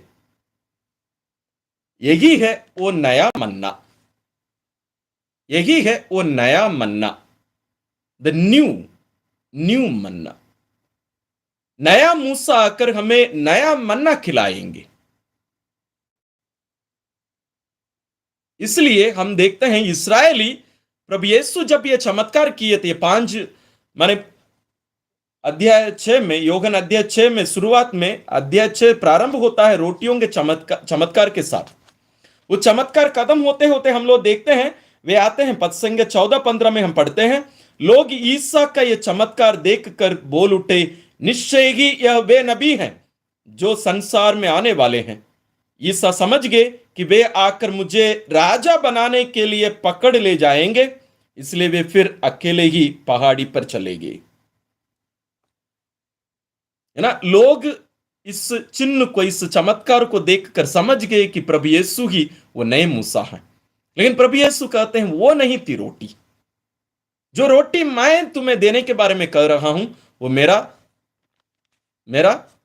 शरीर है, वो मेरा शरीर है। इसलिए इस्राएली जो वहां प्रभु यीशु की शिक्षा सुन रहे थे, वे मांगे, वे नहीं बोले हैं कि हमें हर दिन दीजिए, 40 साल दीजिए। वे कहे सदा हमें ये रोटी दिया करी, सदा ये रोटी हमें दीजिए। अब हमें यह देखना है कि हम जो मनन कर रहे हैं, इस बात को हम लोगों को यह ध्यान में रखना है कि इसको हम लोगों को 2 खंड में बांटकर देखना पड़ेगा, है ना। स्वर्ग की रोटी की जो शिक्षा प्रभु यीशु दे रहे हैं, अध्याय 6 पद संख्या 34 से लेकर 58 तक, इसको 2 खंड में हमें बांटना पड़ेगा। वो कल हम लोग उसको देखेंगे।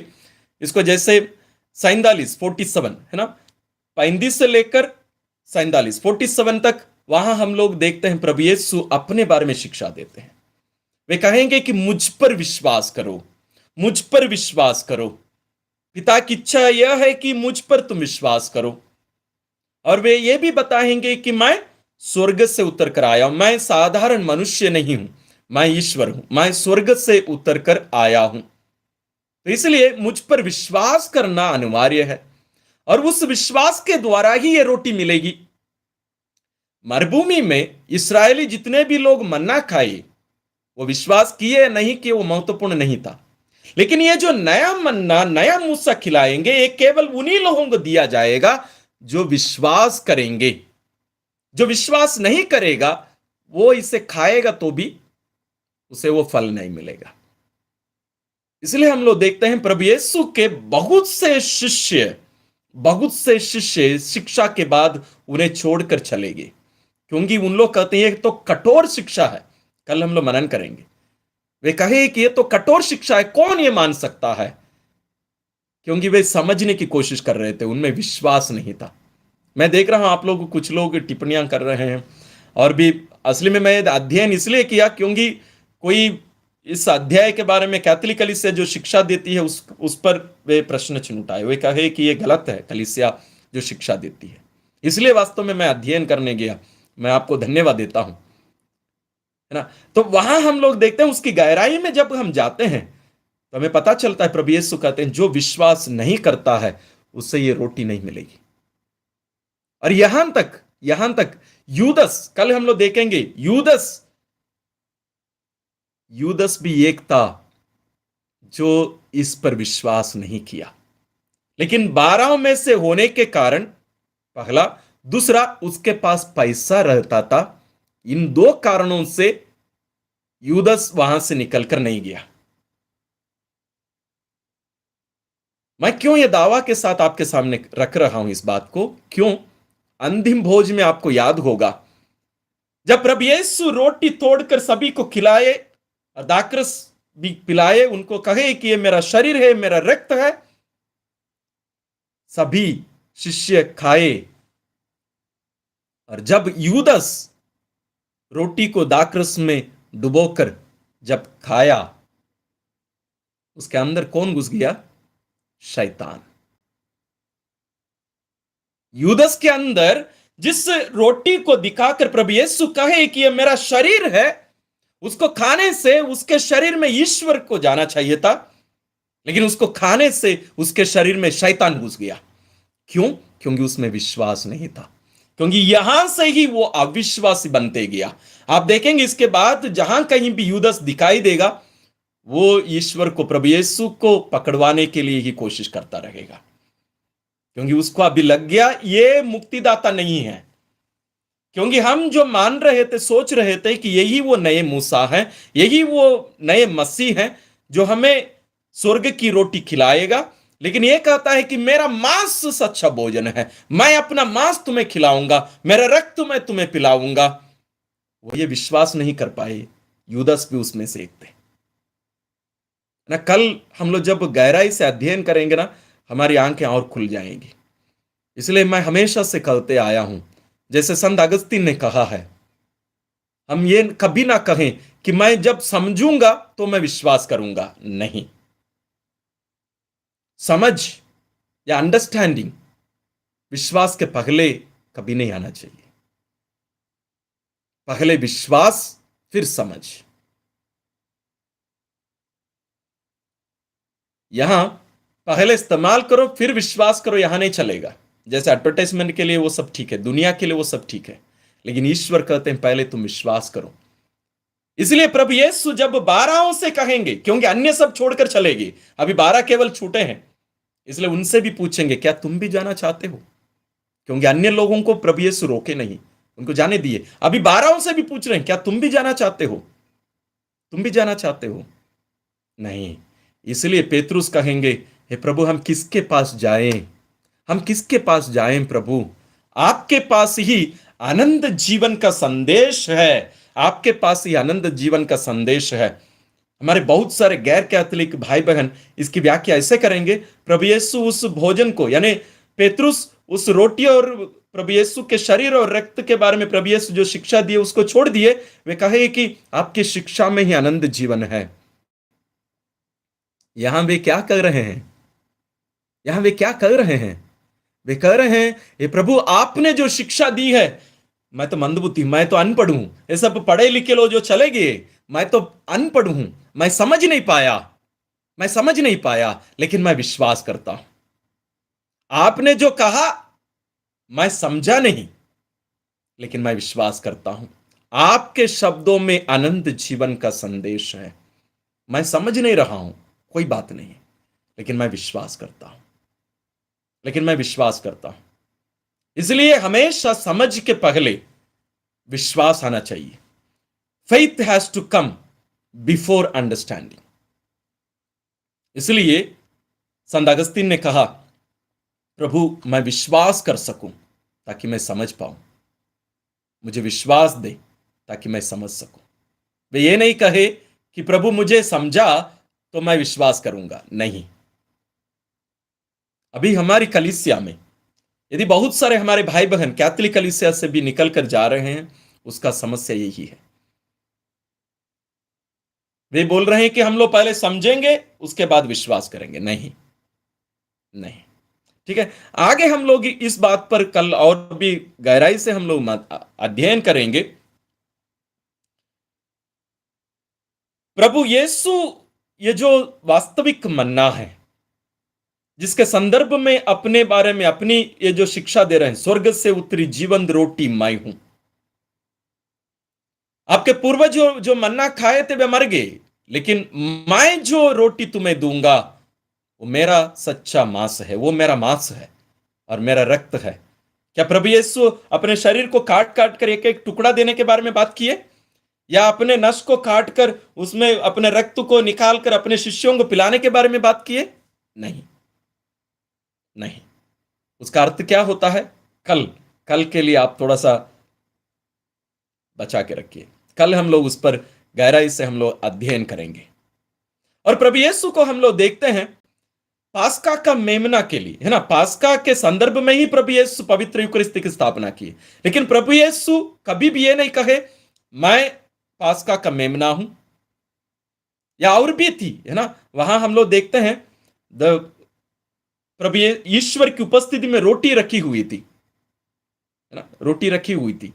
उस रोटी के बारे में भी वे नहीं कहते हैं। वे कहते हैं स्वर्ग से उतरी जीवंत रोटी मैं हूं। मैं वो मेमना जरूर वो है, लेकिन वे नहीं बोलते हैं कि मैं वो मेमना हूं। उसका कारण क्या है? कल हम लोग गहराई से मनन करेंगे, है ना। इसका संदर्भ हमें समझना है। वहां हम गैर यहूदी बैठे नहीं हैं, और वो भी 2000 साल बाद के गैर यहूदी। वहां प्रभु यीशु यहूदियों को शिक्षा दे रहे थे। कफरनहूम में सभागृह में ये शिक्षा दे रहे थे। यहूदी ये सब जो सुन रहे थे वे समझ गए, और इसलिए वे बोले ये तो कठोर शिक्षा है, ये आत्मिक चीज नहीं बोल रहा है, ये शरीर के बारे में। क्योंकि वो जो शब्द सब प्रयोग किए गए ना यूनानी भाषा में, ग्रीक भाषा में, जब हम उसको पढ़ेंगे तब हमें समझ में आएगा कि प्रभु यीशु इसको आत्मिक रूप से नहीं बोल रहे थे। यदि आत्मिक रूप से होता ना, कल हम लोग अध्ययन करते समय मैं आपको समझाऊंगा, यदि वो आत्मिक रूप से बोले होते ना, जब शिष्य लोग जा रहे थे प्रभु यीशु उनको रोके होते, कह रहे आप लोग गलत समझ गए, मैं इसको मेरे वास्तविक शरीर को खाने के बारे में मैं नहीं कह रहा था, मैं केवल एक प्रतीकात्मक चीज के बारे में मैं बता रहा था, मैं एक सिंबॉलिक चीज के बारे में बता रहा था। लेकिन तुम लोग तो उसको लिटरली ले लिए, तुम लोग उस शब्द को वैसे ही ले लिए। प्रभु यीशु को उनको रोकना चाहिए था ना, प्रभु यीशु नहीं रोके। प्रभु यीशु उनको जाने दिए, ही लेट दम गो, उनको जाने दिए। और यहां तक अपने बचे हुए 12 शिष्यों से भी पूछते हैं क्या आप लोग भी जाना चाहते हो? मैं अपनी शिक्षा को बदलने वाला नहीं हूं। यही शिक्षा है, यही विश्वास है, इसके बिना तुम्हें जीवन नहीं मिलेगा। इसलिए कल हम लोग जब और गहराई से अध्ययन करेंगे, उस समय इसके बीच में जो जो दो वाक्य, जैसे मैं एक आपको बताया था जहां संत पेतरुस कहे प्रभु हम किसके पास जाएं, आपके शब्दों में ही आनंद जीवन का संदेश है। और एक वाक्य है, वचन है, वो है सॉरी और एक वचन वो है पदसंख्या 63 वहां ये लिखा है आत्मा ही जीवन प्रदान करता है, मांस से कुछ लाभ नहीं होता। आत्मा ही जीवन प्रदान करता है, मांस से कुछ लाभ नहीं होता। मैंने तुम्हें जो शिक्षा दी है वह आत्मा और जीवन है। इस वाक्य को लेके गैर कैथोलिक हमारे भाई बहन ये कह देते हैं प्रभु यीशु पवित्र यूकरिस्त के बारे में कुछ नहीं बोले, वो बोले कि वो महत्वपूर्ण नहीं। मेरी शिक्षा आत्मा और जीवन है। शिक्षा वे कहते हैं पवित्र बाइबल। लेकिन हम लोग कल गहराई से इसको एक प्रकार से मैं कहूं तो पोस्टमार्टम करेंगे, यानी पूरा सबको काट काट कर एक एक शब्द का हम लोग अर्थ ढूंढेंगे कि इसका अर्थ क्या है। क्या प्रभु यीशु अपनी जो शिक्षा वे दिए, जिस शिक्षा को सुनकर लोग सब चले गए, कौन चले गए? दर्शक नहीं, उनके शिष्य 12 प्रेरित केवल बच गए थे। उनके बचे हुए अन्य सब शिष्य उनको छोड़कर चले गए और वापस वचन में लिखा हुआ है कभी वे प्रभु यीशु के साथ नहीं चले। उनके शिष्य थे, वे दर्शक नहीं थे। वे रोटी खाने के कारण, रोटी का चमत्कार देखने के कारण वहां उपस्थित नहीं हुए थे। वे प्रभु यीशु के शिष्य थे, पता नहीं कितने सालों से। हम लोग देखते हैं उसके बाद उन लोग उनके साथ नहीं चले। क्या प्रभु यीशु ये कह रहे थे कि अभी तक मैंने जो कुछ कहा है वो झूठ था? नहीं। इसका मतलब क्या होता है हम लोग गहराई से कल मनन करेंगे। तो मैं आपसे आह्वान करूंगा, आप इस अध्याय को जरूर पढ़िएगा। साथ ही निर्गमन ग्रंथ अध्याय 16 को जरूर पढ़िए। और कल यदि आप लोग अभी जुड़े हैं और बीच में आप जुड़े, अभी नहीं बीच में भी जुड़े होंगे, मैं आपसे अनुरोध करूंगा कल का अध्ययन में आने के पहले आप ये पूरा वीडियो देखिएगा, क्योंकि इस बैकग्राउंड के बिना कल आप जब हम लोग अध्ययन करने के लिए आएंगे वो आधा अधूरा रह जाएगा। तो ये था पार्ट 1। पार्ट 2 आने वाला है। पार्ट 1 यदि आप पूरा नहीं देके रहेंगे, पार्ट 2 आप कुछ भी नहीं समझेंगे। इसलिए मैं इतना समय इसका बैकग्राउंड देने के लिए मैं व्यतीत किया, समय दिया, क्योंकि जब मैं भी अध्ययन कर रहा था मैं देखा इसके बिना जब हम लोग आगे की बातों को जब हम देखते हैं, मनन करते हैं, अध्ययन करते हैं, वो आधा अधूरा रह जाता है ना। इसलिए उनको आप देखिएगा।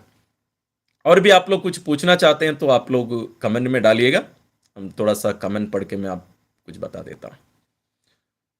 पौलुस त्रिकी जी बोलते हैं मत्ती 26-29 को भी बताएं। रेवलेशन 19:7-8 का संबंध प्रतिदिन मिस्सा बलिदान के भोज से है या स्वर्गीय? मत्ती 26:26, एक मिनट, सॉरी, मत्ती 26:29। मैं तुम लोगों से कहता हूं जब तक मैं अपने पिता के राज्य में तुम्हारे साथ नवीन रस ना पी लूं तब तक मैं दाख का यह रस फिर नहीं पीऊंगा। आपका क्या विचार है? ईश्वर का राज्य, ये थियोलॉजी में एक टर्म होता है ना, थियोलॉजी में, इस शास्त्र में एक टर्म होता है already not at. Already not at मतलब ये प्रारंभ हो चुका है लेकिन पूर्ण नहीं हुआ है। इसलिए मैं थोड़ी देर पहले ईश्वर के राज्य के बारे में मैं आपसे बात कर रहा था। प्रभु यीशु क्या कहे? स्वर्ग का राज्य पहले कहे निकट आ गया है, बाद में कहते हैं स्वर्ग का राज्य तुम्हारे बीच में है। लूकस में वे कहते हैं, लूकस लिखते हैं स्वर्ग का राज्य तुम्हारे अंदर है। स्वर्ग का राज्य तो ईश्वर प्रभु यीशु इस दुनिया में हमारे साथ हैं। वो नवीन रस, ये जो पीने के बारे में कहते हैं, वो जो भोजन है ना, आप पढ़िए निर्गमन ग्रंथ, सॉरी, प्रकाशना ग्रंथ अध्याय 3 पद संख्या 19-20 में प्रभु यीशु ये क्या कहते हैं? मैं द्वार पर खड़े होकर खटखटाता हूं, जो मेरे लिए अपना द्वार खोलेगा मैं उसके यहां अंदर आकर उसके साथ भोजन करूंगा और वह मेरे साथ भोजन। ये कौन सा भोजन वो खिलाएंगे? एकदम स्पष्ट है ना। तो जाते हैं प्रकाशना ग्रंथ का, आप जो पूछ रहे हैं, प्रकाशना अध्याय 19 पद संख्या 7-8, 19:7-8। हम उल्लसित होकर आनंद मनाएं और ईश्वर की महिमा गाएं, क्योंकि मेमने के विवाहोत्सव का समय आ गया है। उसकी दुल्हन अपना श्रृंगार कर चुकी है और स्वच्छ उज्जवल मलमल के वस्त्र से सुसज्जित है। यह मलमल संतों के धर्माचरण का प्रतीक है। पौलुस जी, हम लोग कुछ दिनों पहले भी हम लोग अध्ययन किए पवित्र मिस्सा बलिदान के बारे में। मैं उस दिन भी आपको बताया था। मैं आपसे निवेदन करूंगा, एक वीडियो है द वेल रिमूव्ड, है ना, हिंदी में भी है, मेरे चैनल में मिलेगा वो, the well removed in Hindi, आप उसको देखिएगा। उसमें आप देखेंगे वास्तव में ये जो प्रकाशना ग्रंथ है, ये पवित्र मिस्सा बलिदान के बारे में। मेरे पास एक बुक है, स्कॉट हन की लिखी हुई पुस्तक है, the lamps super, the lamps super, है ना। प्रकाशना ग्रंथ में कहीं भी हम लोग अंतिम दिन, न्याय, और ये जो क्या तो शब्द प्रयोग करते हैं लोग, रैप्चर, एंटी क्राइस्ट, ये सब शब्द आपको वहां मिलते नहीं हैं, कुछ नहीं मिलते हैं, लेकिन लोग उसको उसके ऊपर थोप दे रहे हैं। लेकिन हम लोग वहां, हम लोग भविष्य में जब उस पुस्तक का अध्ययन करेंगे, ना पता नहीं कब करेंगे, लेकिन जरूर करेंगे एक एक अध्याय का, तो तब हम लोग देखेंगे कि वो वास्तव में पवित्र मिस्सा बलिदान के बारे में है। मैं कुछ दिन पहले अध्ययन के समय, है ना, हम लोग अभी ये 5वां वीडियो है इस वर्ष, हम लोग पवित्र यूकरिस्त के बारे में जो शिक्षा हम लोग कर रहे हैं, अध्ययन कर रहे हैं, ये 5वां वीडियो है। मैं पौलुस जी आपसे अनुरोध करूंगा, इसके पहले जो 4 वीडियो मैं पब्लिश किए इस वर्ष, लाइव किए थे, और उसके पहले पुराने 30-40 वीडियोस आपको मिलेंगे पवित्र यूकरिस्त के बारे में। तो हम लोग ये, मैं आप लोगों को ये बता रहा था, कलीसिया हमें सिखाती है पवित्र यूकरिस्तीय बलिदान के समय, पवित्र यूकरिस्तीय बलिदान के समय स्वर्ग और पृथ्वी एक हो जाते हैं, और वहां समय और स्थान से हम परे होते हैं। हम समय और स्थान से परे होते हैं, it is beyond time and space. और वहां जैसे हम लोग काल के अंतर्गत, कालखंड में जो हम लोग घटनाएं, जैसे हम लोग समय के अंदर देखते हैं, जैसे अंतिम भोज, प्रभु यीशु की क्रूस बलिदान, इनका क्रूस बलि, हम लोग जिस समय पवित्र मिस्सा बलिदान में सहभागी हो रहे हैं, चौथा स्वर्गीय बलि, ये दो विवाह भोज के बारे में हम लोग जो पढ़े, प्रकाशना ग्रंथ अध्याय 19 आप जो बता रहे हैं, ये चारों घटनाएं एक हैं। ये 4 जो घटना हम लोग बोले, मैं जो बताया 4 गिनती करके बताया, ये सब एक हैं। वही वो रहस्य है। इसलिए मैंने कहा द वेल रिमूव्ड जो मूवी मैं जो बताया, छोटी सी वीडियो है, 7-8 मिनट का होगा, आप जरूर उसको देखिएगा, आप तब समझेंगे, है ना। कि महिमा हो। Do you provide books? नहीं, सॉरी, नहीं है। मैं भी अपने से थोड़ा सा कुछ अध्ययन करके आपको बताने की कोशिश कर रहा हूँ, मेरा कोई बुक नहीं है। Praise the Lord, thank you father, आपके अथक प्रयास से आज हम ये जानकारियाँ प्राप्त कर रहे हैं, ईश्वर को धन्यवाद। बाजी, थैंक यू, प्रार्थना करते रहिए। दूत खाते हैं मन्ना, जरूर उनके लिए, भाई हम लोग शुरू से जो देख रहे थे ना, वो स्वर्गदूतों की रोटी है, वो कहा गया है द ब्रेड ऑफ एंजल्स, स्वर्गदूतों की रोटी। वो स्तोत्र ग्रंथ अध्याय 78 आप पढ़िएगा, आपको मिलेगा। मैं हिंदू बैकग्राउंड से आता हूं, तो मांस खाना तो पाप है, तो कोई ईश्वर किसी जीव को मारकर खाने का आदेश क्यों देगा? थोड़ा मार्गदर्शन दे।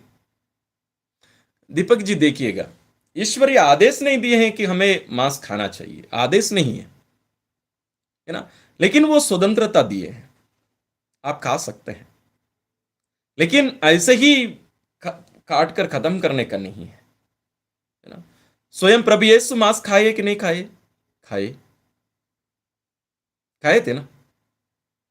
उत्पत्ति ग्रंथ अध्याय 1-2 में हम लोग देखते हैं, ईश्वर ने सारी सृष्टि की रचना की, वो किसके लिए की? हम मनुष्यों के लिए किए, लेकिन हमारे, क्या बोलना चाहिए, हमारे लोभ के लिए नहीं है कि हम सब नष्ट करके, जैसे अभी वो हो रहा है पूरे दुनिया में, विशेष रूप से हमारे भारत देश में, बड़े बड़े बिजनेस वाले ये सब क्या कर रहे हैं, पूरे पूरी सृष्टि को नष्ट करने की कोशिश कर रहे हैं, वो नहीं, है ना। हमारे जीविका के लिए, हमारे जीवन के लिए हम लोग उनका ग्रहण कर सकते हैं। ठीक है Deepak ji. Manna is also angels food then, या उसका तो मैं टिप्पणी किया था। Give us your daily bread, read Isaiah 65:25 में हेल्प यू। क्या है आइसाया 65:25 में? नबी ईसाया 65:25, वो नए स्वर्ग नई पृथ्वी के बारे में है वो, क्योंकि अंधी मंदी में वही आता है।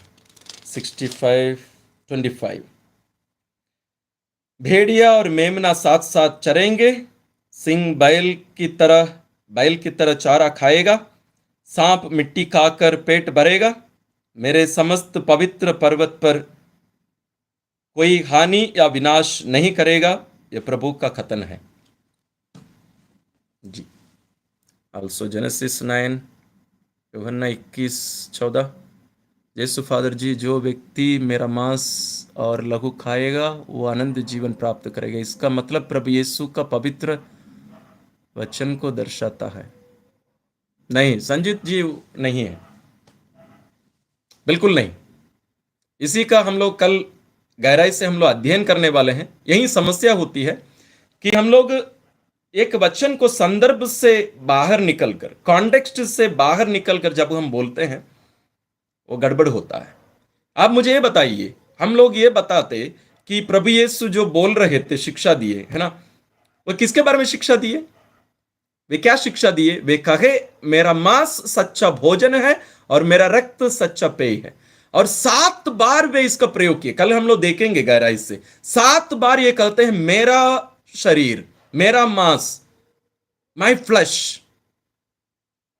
वो जब ये कहते हैं ना कि मांस से कुछ लाभ नहीं होता, वे ये नहीं कहे कि मेरे मांस से कोई लाभ नहीं होता।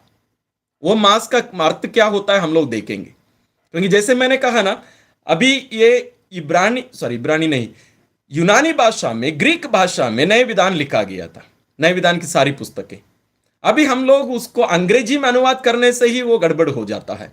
अभी वो हिंदी में उसका अनुवाद हम लोग पढ़ रहे हैं, तो सभी शब्दों का वो एक ही शब्द है हिंदी में, मांस। लेकिन उस जगह पर कौन सा शब्द का प्रयोग किए? जब प्रभु यीशु कहते हैं मेरा मांस तुम्हें खाना पड़ेगा, उसको जैसे उसका बाइबल अध्ययन करेंगे ना, उसमें कहा जाता है उसको चू। जैसे हम लोग कोई जैसे मुर्गा का टांग मिल गया, तो हम लोग क्या करते हैं, उसको चबा के ऐसे खाते हैं, चबाते हैं ना, वो कहते हैं कि वो वर्ब है, वो क्रिया है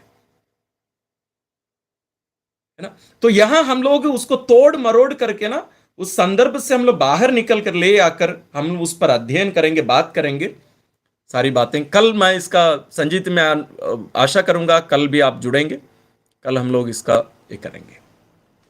ओके, तो मैं सोचता हूं आप लोग जो कुछ हम लोग जो मनन किए, अध्ययन किए, सारी बातों को समझे होंगे। और जो कोई अभी अभी आप लोग जुड़े हैं, मैं आप लोगों से अनुरोध करूंगा आप लोग पूरा वीडियो देखिएगा बाद में। साथ ही कल हम लोग जल्दी शुरू करेंगे, 7:30 बजे शुरू करने की कोशिश करूंगा मैं, क्योंकि अध्ययन करके, क्योंकि बचा हुआ है ना, वो बहुत महत्वपूर्ण है। लेकिन ये बैकग्राउंड के बिना कल यदि आप अध्ययन के लिए आएंगे, आप उसको समझ नहीं पाएंगे, है ना। इसलिए उसको आप जरूर समझिएगा। एक्स हिंदू इंडियन, क्या हम रोमन कैथोलिक में 32, क्या लिखा है, 32 में लेंगे तो अपना धर्म बदलना पड़ेगा? अच्छा, बपतिस्मा क्या, और हिंदू नाम से नाम भी रखना पड़ेगा है क्या?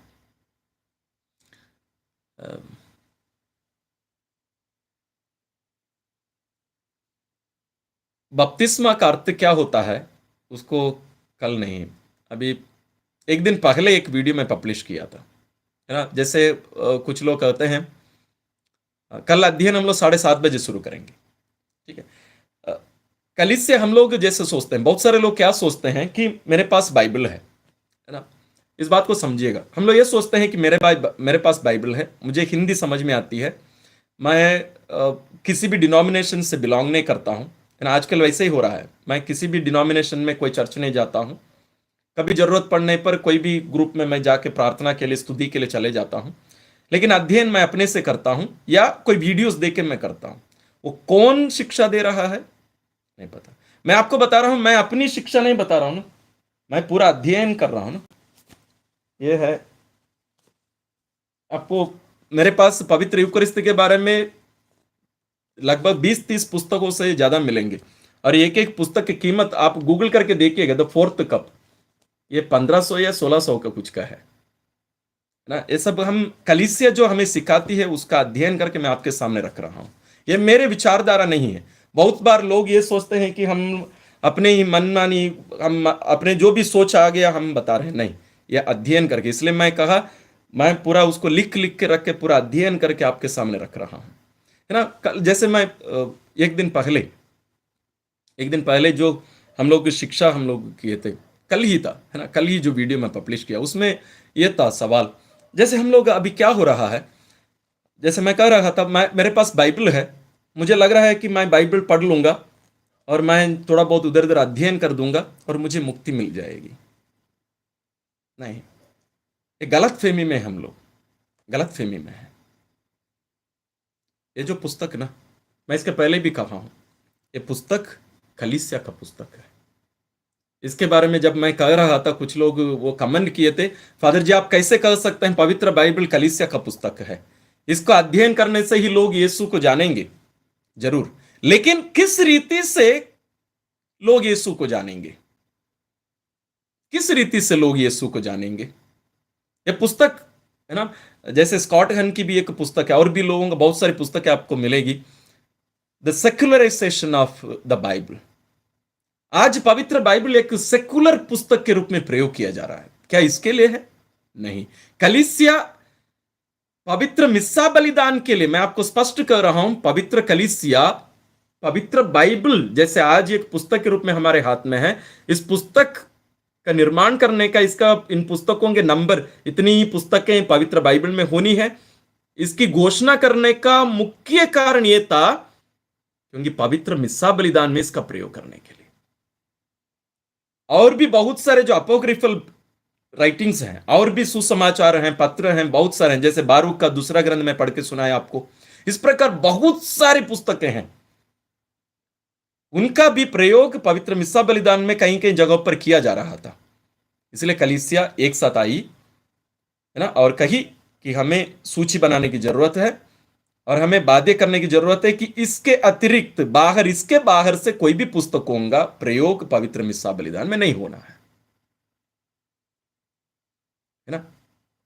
जब हम कोई भी कलीसियाई जो दृष्टिकोण है, कलीसियाई जो विश्वास है, कलीसियाई जो पवित्र परंपरा, हम लोग जो परंपरा सोचते हैं ना, वो परंपरा नहीं है कलीसिया जो कहती है। ये पवित्र परंपरा, इसको हम लोग, इसके पहले मैं एक वीडियो ब्रदर राजन सामुएल के साथ मिलकर मैं पब्लिश किया था। आप लोग पता नहीं, एक नहीं 4 वीडियो है ना पवित्र परंपरा के बारे में। उस समय हम लोग ये उदाहरण मैं आपको दिया था, यदि आप लोग देखे होंगे तो आप याद कर पाएंगे। ईश्वर का वचन एक ट्रेन के समान है। ईश्वर का वचन 2 पटरी होती है ना, अलग अलग रहती है, दिखाई देती है। एक है ये पवित्र परंपरा और दूसरा है पवित्र बाइबल। आप एक को हटा दीजिए, मैं आपको वादा के साथ कहता हूं, आप इस वचन को सही रीति से समझ नहीं पाएंगे, नहीं समझ पाएंगे। दूसरा एक उदाहरण यदि हम दें, ईश्वर का वचन एक पक्षी के समान है। हम जानते हैं पक्षी यदि उड़ना है 2 पंखों की जरूरत है, एक पंख के बिना एक पक्षी उड़ नहीं सकती। उसी प्रकार है हमारे पवित्र परंपरा और पवित्र बाइबल। इसका मतलब हम लोग समझ नहीं रहे हैं। इसलिए आप देखेंगे, यदि आप भी ऐसे उनमें से हैं तो मैं आपको ये बता रहा हूं, आप मनन चिंतन करके देखिए, मूल्यांकन करके देखिए। अभी कुछ दिन पहले भी एक जन टिप्पणी किए थे, वो बोले हैं कि ये पवित्र तृत्व बाइबल में कहां है, तुम लोग आरसी लोग पवित्र तृत्व करके ईश्वर एक हैं, उस ईश्वर को बंटवारा करके बांट के तीन व्यक्तियों के रूप में आप लोग बांट दिए हैं। इतना ही नहीं, यहोवा विटनेस आप लोग जानते होंगे, एक कलीसिया बोल के यहोवा विटनेस बोल के घूमते हैं। उन लोग क्या कहते हैं? प्रभु यीशु ईश्वर नहीं है कर देते हैं। जैसे हमारे मुसलमान भाई लोग बोलते हैं प्रभु यीशु एक नबी है, वो ईश्वर नहीं है। ये यहोवा विटनेस वाले भी वही कहते हैं, वे कहेंगे वो नबी है, वो ईश्वर नहीं है। आज 1 लाख से भी ज्यादा डिनोमिनेशंस हैं, 50,000 आसपास है प्रोटेस्टेंट डिनोमिनेशंस, और ये 50 से भी ऊपर हो गए, 50,000 से ऊपर हो गए हैं पेंटेकोस्टल्स, नॉन डिनोमिनेशनल्स, इवेंजलिकल्स, ये जो चर्चेस हैं। ये क्यों इतने सारे बंटवारा हो रहे हैं? उसका कारण हमें पता है। हर कोई पवित्र बाइबल का अध्ययन अपने अपनी सोच से, अपने विचारधारा से करने का फल है। इसलिए हम लोग देखते हैं जब मार्टिन लूथर, जुंगली और अन्य जो कैल्विन, ये सब जो मित्र थे, है ना, तीनों पुरोहित भी थे, ये जब कैथोलिक कलीसिया के विरोध करके एक प्रकार से वे सब कलीसिया से बाहर निकाल दिए गए, जब इन लोग तीनों एक साथ आए, एक दिन भी एक साथ नहीं रह पाए, एक दिन भी एक साथ नहीं रह पाए। मार्टिन लूथर का जो चेले हुए उन लोग लूथरन्स हो गए, कैल्विनिज्म हो गया, ज्विंगली उनका अलग हो गया। क्यों ये हुआ पता है?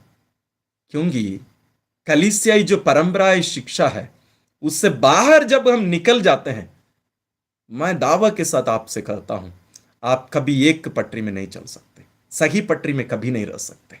दो लोग एक मत नहीं हो सकते कभी भी, क्योंकि कोई भी वाक्य आप पढ़ लीजिए, जितने भी हम उपस्थित रहेंगे, हम हर कोई अपने मत बताएंगे, हम अपने विचार रखेंगे, मेरे मतलब में ये होगा, मेरे विचार में इसका अर्थ ये होगा। लेकिन 2000 सालों से कलीसिया इसकी शिक्षा क्या देते आई है? इस पुस्तक में सुसमाचार आने के पहले ही, है ना, सुसमाचार जो चार सुसमाचार हैं, इन पुस्तकों के रूप में आने के पहले ही पवित्र परंपरा रही है। वो पवित्र परंपरा आज भी जीवित है। इसलिए दोनों का लेखक, जैसे पवित्र बाइबल का लेखक पवित्र आत्मा है, उसी प्रकार पवित्र परंपरा का भी लेखक या मूल स्रोत पवित्र आत्मा है। इसलिए आप देखेंगे प्रभु यीशु क्या कहे, मैं इससे ज्यादा तुम लोगों को कुछ नहीं बता रहा हूं, इतना ही बहुत है। मैं दूसरा एक सहायक तुम्हें दूंगा, वो आकर तुम्हें याद दिलाएंगे, स्मरण कराएंगे किस चीज का, मैंने जो शिक्षा दी है। तो पवित्र बाइबल ही प्रभु यीशु कभी लिखने के लिए नहीं बोले, कुछ करने के लिए बोले उनकी स्मृति में, पवित्र मिस्सा बलिदान। इसलिए हमें इन बातों को समझना बहुत जरूरी है। मैं थोड़ा ज्यादा ही बोल दिया, ज्यादा लंबा समय ले लिया, सॉरी, लेकिन हमें इन बातों को ध्यान में रखना बहुत जरूरी है। क्योंकि इसलिए मुझे दुख होता है, इसलिए मैं बहुत कभी कभी ऐसे अनकंट्रोल्ड हो जाता हूँ, बोलने शुरू करता हूँ तो रुकता नहीं, क्योंकि दुख होता है। आज हमारे भाई बहन, विशेष रूप से छोटा नागपुर एरिया से भी, जो पीढ़ी दर पीढ़ी कैथोलिक विश्वास में रहे, अचानक उनको लगा है कि अभी पवित्र आत्मा हमें मिल गए, हमारे दिमाग अभी खुल जा रहे हैं, अभी हमें सुसमाचार मिल रहा है। मतलब उनके जो पूर्वज थे उन लोग सब मूर्ख थे, उन लोग अविश्वासी थे। इनसे माने ये उनसे ज्यादा विश्वासी बन गए, वो विश्वास को त्याग कर बाहर निकलते जा रहे हैं। इसलिए मैंने संत अगस्तीन का जो वाक्य है दोबारा मैं दोहरा रहा हूं, समझ के पहले विश्वास आना चाहिए। यदि हम नहीं समझ रहे हैं कोई बात नहीं, लेकिन विश्वास करना जरूरी है। विश्वास। प्रभु यीशु के चेले शिष्य, 12 शिष्य उनके साथ 3 वर्षों तक रहे, बहुत सारी बातों को बहुत सारे लोग कुछ समझे ही नहीं थे। अब सुसमाचार पढ़ेंगे ना, आपको समझ में आएगा। प्रभु यीशु डांटते थे, फटकार लगाते थे, मंदबुद्धि लोग बोलते थे, क्या समझते हो तुम लोग, और भी क्या क्या बोले, उन लोग लिखे नहीं है, नहीं तो क्या क्या बोल के उनको डांटे होंगे, क्योंकि उन लोग कुछ भी समझते नहीं थे। प्रभु यीशु कुछ बोलते हैं, उन लोग और कुछ समझते थे, लेकिन उन लोग विश्वास करते थे, विश्वास किए। इसलिए संत अगस्तीन ने कहा, I believe that I may understand. मैं विश्वास करता हूं ताकि मैं समझ सकूं, ना कि मैं समझ सकूं ताकि मैं विश्वास करूं। विश्वास पहले आता है समझ के पहले। पहले कलीसिया के द्वारा ईश्वर हमें जो सिखाए हैं उसको हम उस पर हम लोग विश्वास करें, फिर हम अध्ययन करें, फिर हम अध्ययन करें। उस विश्वास के बाहर जाकर मैं पहले अध्ययन करूंगा, समझूंगा, फिर विश्वास करूंगा, वो कभी भी नहीं होने वाला है, कभी नहीं होगा। वो घमंडी बात है, घमंड। मैं बोलता हूं मैं जानूंगा तब मैं विश्वास करूंगा। मैं कलीसिया पर, ईश्वर पर मैं कोई भरोसा नहीं रखता, उस पर नहीं चलेंगे ना। आइए हम प्रार्थना करते हैं। अरे पिता, हम तुझे धन्यवाद देते हैं आज के इस अवसर के लिए, जब हम पवित्र यूकरिस्त के बारे में, उसका जो पूर्वाभास है पुराने विधान में, जिनको तूने यहूदियों के द्वारा हम पर प्रकट किया है, जहां मन्ना के बारे में तूने शिक्षा दी, इसका अध्ययन आज हमने किया। इसके लिए हम विशेष रूप से तुझे धन्यवाद देते हैं इस अवसर के लिए। तेरे पिता, हमें कृपा दीजिए कि हम समझने के पहले विश्वास कर सके। जैसे तेरे पुत्र ने कहा, जब तक तुम इस छोटे बालक के समान नहीं बन जाओगे तो तुम स्वर्ग के राज्य में प्रवेश नहीं कर पाओगे। मेरे पिता, छोटे बच्चों के समान हम विश्वास कर सके, आंख बंद करके हम तुझ पर भरोसा और विश्वास कर सके, ताकि हम उन इसराइलियों के समान ना बन पाए जो अविश्वास करके यहां तक मूसा तक उस प्रतिज्ञा देश में प्रवेश नहीं कर पाए।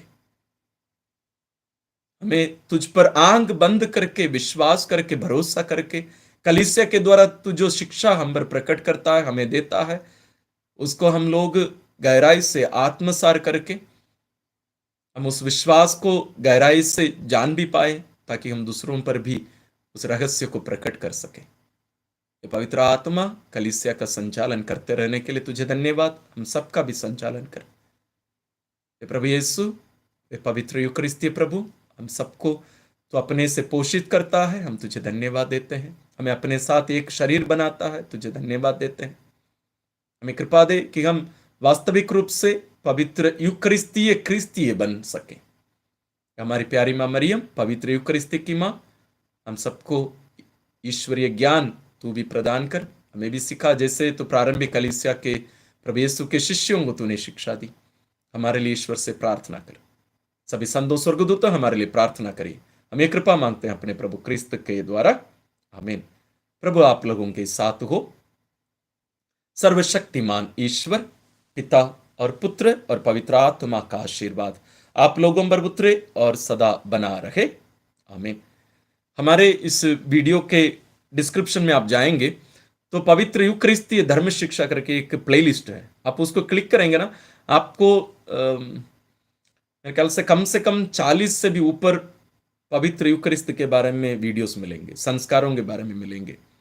उसी प्रकार मां मरियम के बारे में शिक्षाएं, पवित्र बाइबल के बारे में शिक्षाएं, और हम लोग हर दिन सुबह 6 बजे हर दिन एक अध्याय मिशन कर रहे हैं।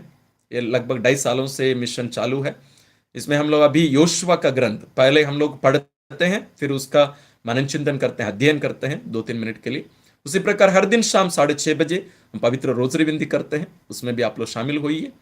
जैसे मैंने कहा, कल हम जो बचा हुआ है ये पहला पार्ट था, पार्ट 2 कल 7:30 बजे हम लोग अध्ययन करेंगे। उसी प्रकार हमारे चैनल में रविवारीय पाठों का मनन चिंतन भी हम लोग लाइव करते हैं, इन सब का भी आप लोग देखिए। 40 काल भी आने वाला है। हमारे चैनल में आपको बहुत सारे क्रूस का रास्ता, अन्य नोवेना प्रार्थनाएं, शिक्षाएं, कलीसिया शिक्षाएं बहुत सारे मिलेंगे। बहुत सारे प्रश्न जो आपके मन में होंगे, मूर्ति पूजा, मां मरियम, पवित्र रोजरी बिंदी, इसका इतिहास, संतों की जीवनी, बहुत सारी जो भी आपके मन में प्रश्न उठते हैं, बहुत सारे सवालों का जवाब हमारे चैनल में मिल सकते हैं। आप जरूर ढूंढिए। एक वीडियो आप जरूर देखिए, कल आने के पहले इस वीडियो को पूरा देख के आइएगा, यदि आप पूर्ण रूप से पूरा वीडियो देखे नहीं है तो। साथ ही और एक वीडियो में आपसे अनुरोध करूंगा, the well removed, VEIL removed, the well removed, जरूर देखिए, तब आप समझेंगे कि पवित्र मिस्सा बलिदान वास्तव में क्या है। आप सबको ईश्वर आशीर्वाद देते रहे। Thank you. Good night. जय श्री